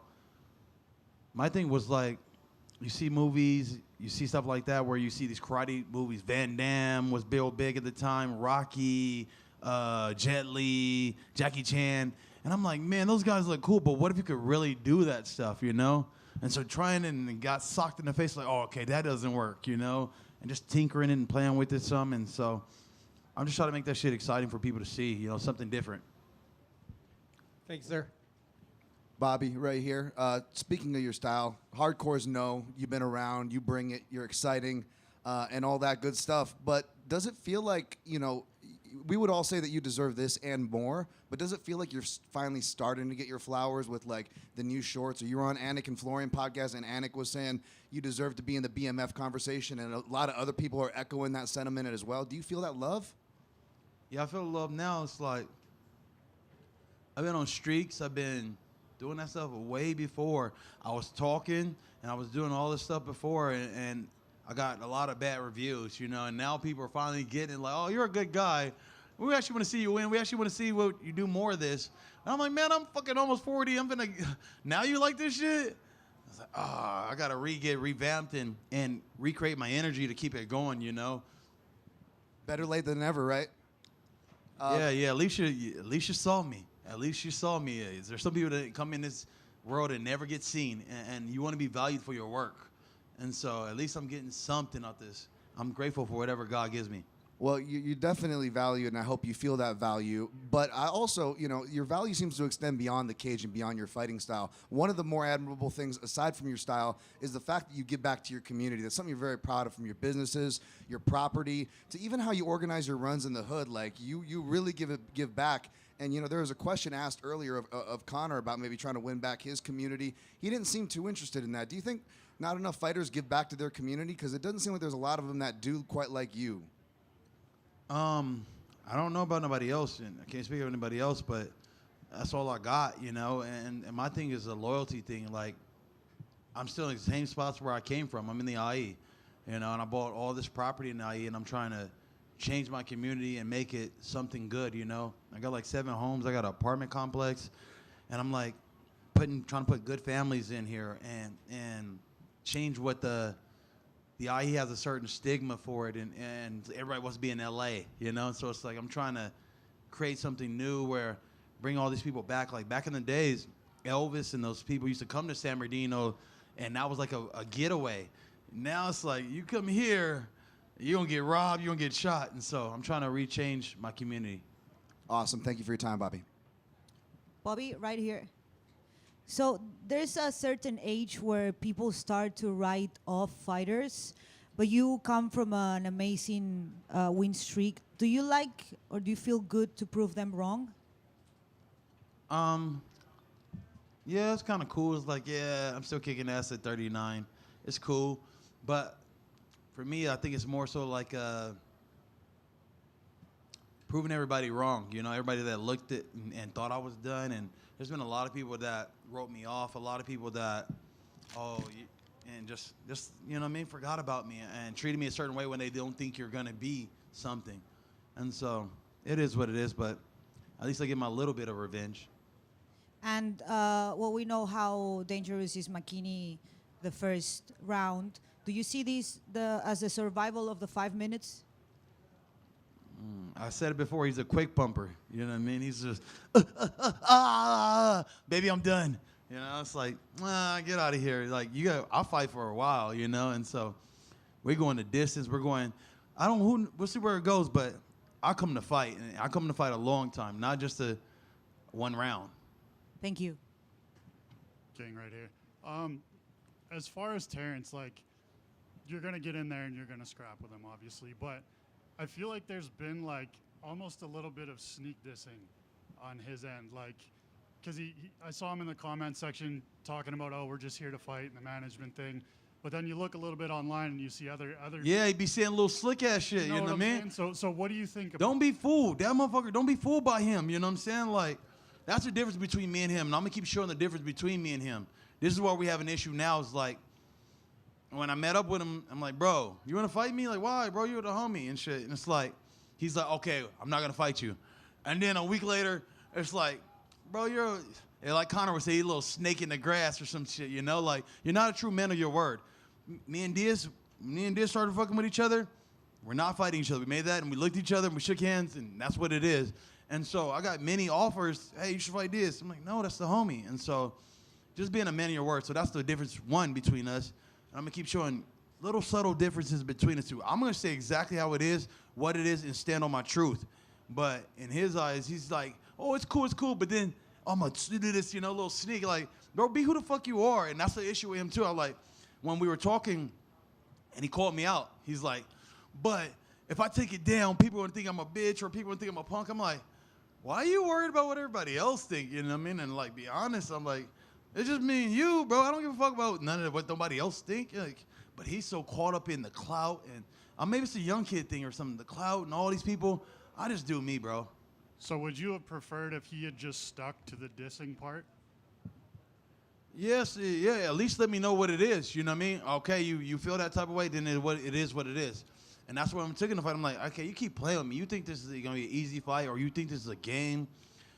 I don't know. Maybe you think because I'm old, you know, they think I'm gonna try to play me with that old card. All right, watch. I'm gonna do more punching than you do.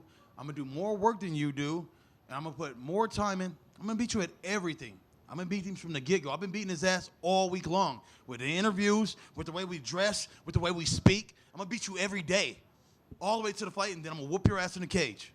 And then I heard you speak on it yesterday that eventually you kind of want to make your way to the BMF title. What do you think the path is to get there? And is that almost like a tribute to Nate Diaz if you get that BMF title? Yeah, the pathway. I always tell people this.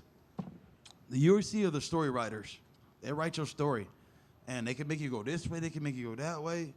A lot of people don't understand. Like, they go, what? Why this and this and this? And the UFC did this, and the UFC does that. And so, like, my intentions were to go ahead of me. And now I'm fighting this guy, and it's like, it really don't do nothing for me. But if that in my pocket's back up, you know, I'm going to keep getting those checks. And so it is with that. But now, as far as the BMF, it'd be an honor to give my boy Nate his belt. He created the belt. Here, I brought this to you, bro. This is your shit. Cool. Thanks, guys.